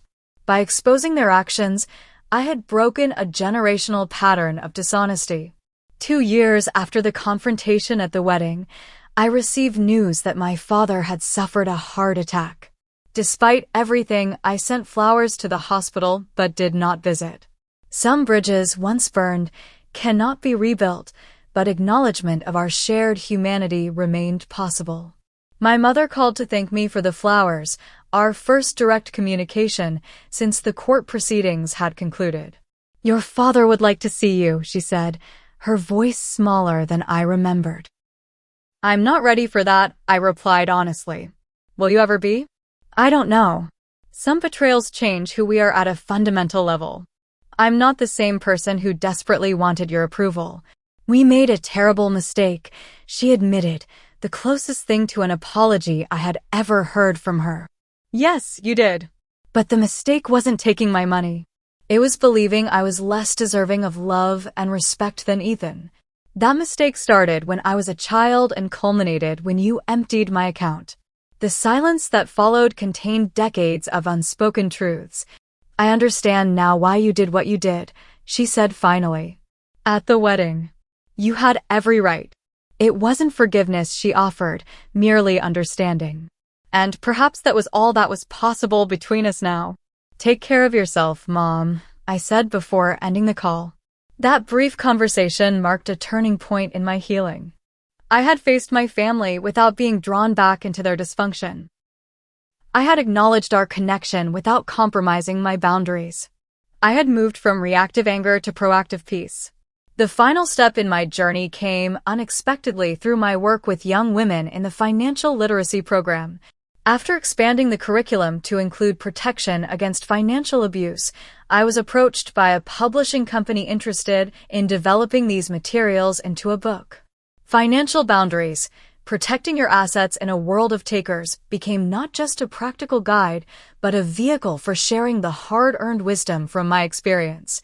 The advance allowed me to expand the program to 3 additional community colleges, reaching hundreds more young women at critical points in their financial lives. At a book signing event, a young woman waited until the end of the line to approach me. "Your story saved me," she said quietly. "I was engaged to someone who kept borrowing from my savings without repaying. Reading about your experience helped me recognize the pattern before it was too late." Her words crystallized the ultimate lesson of my journey.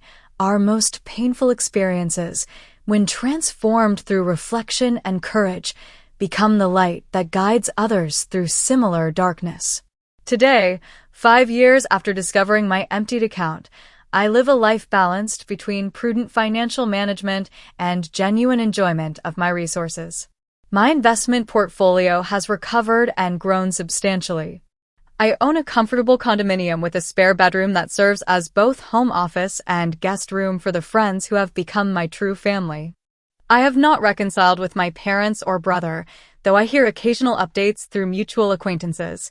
Ethan served 6 months in county jail and remains on probation. My parents sold their house to pay legal debts and downsized to an apartment. Their financial reckoning was painful but perhaps necessary for their own growth. The betrayal that once threatened to destroy me instead became the foundation for a more authentic life. By stealing my savings, my family inadvertently freed me from the emotional debt I had carried since childhood. the desperate need to earn their love and approval. In losing my money, I found my worth not as a financial resource to be exploited, but as a person deserving of respect and honest connection. The most profound truth I've learned is that family isn't defined by blood, but by behavior. Real family, whether biological or chosen, lifts you up rather than drains you dry. Real family celebrates your success rather than exploiting it. Real family sees your boundaries not as obstacles to overcome, but as guideposts for respectful love. If you're watching this and recognizing patterns of financial exploitation in your own relationships, remember, your resources are extensions of your time, energy, and life force. Protecting them isn't selfish, it's self-respect. Sometimes the most loving thing you can do for yourself and others is to say no to those who would take without regard for your well-being. What's your experience with financial boundaries in relationships? Have you ever had to protect yourself from those who felt entitled to your resources? Share your story in the comments, and if this resonated with you, please like and subscribe for more conversations about financial independence and healthy relationships. Thank you for witnessing my journey from betrayal to empowerment. May your own path lead to both prosperity and peace.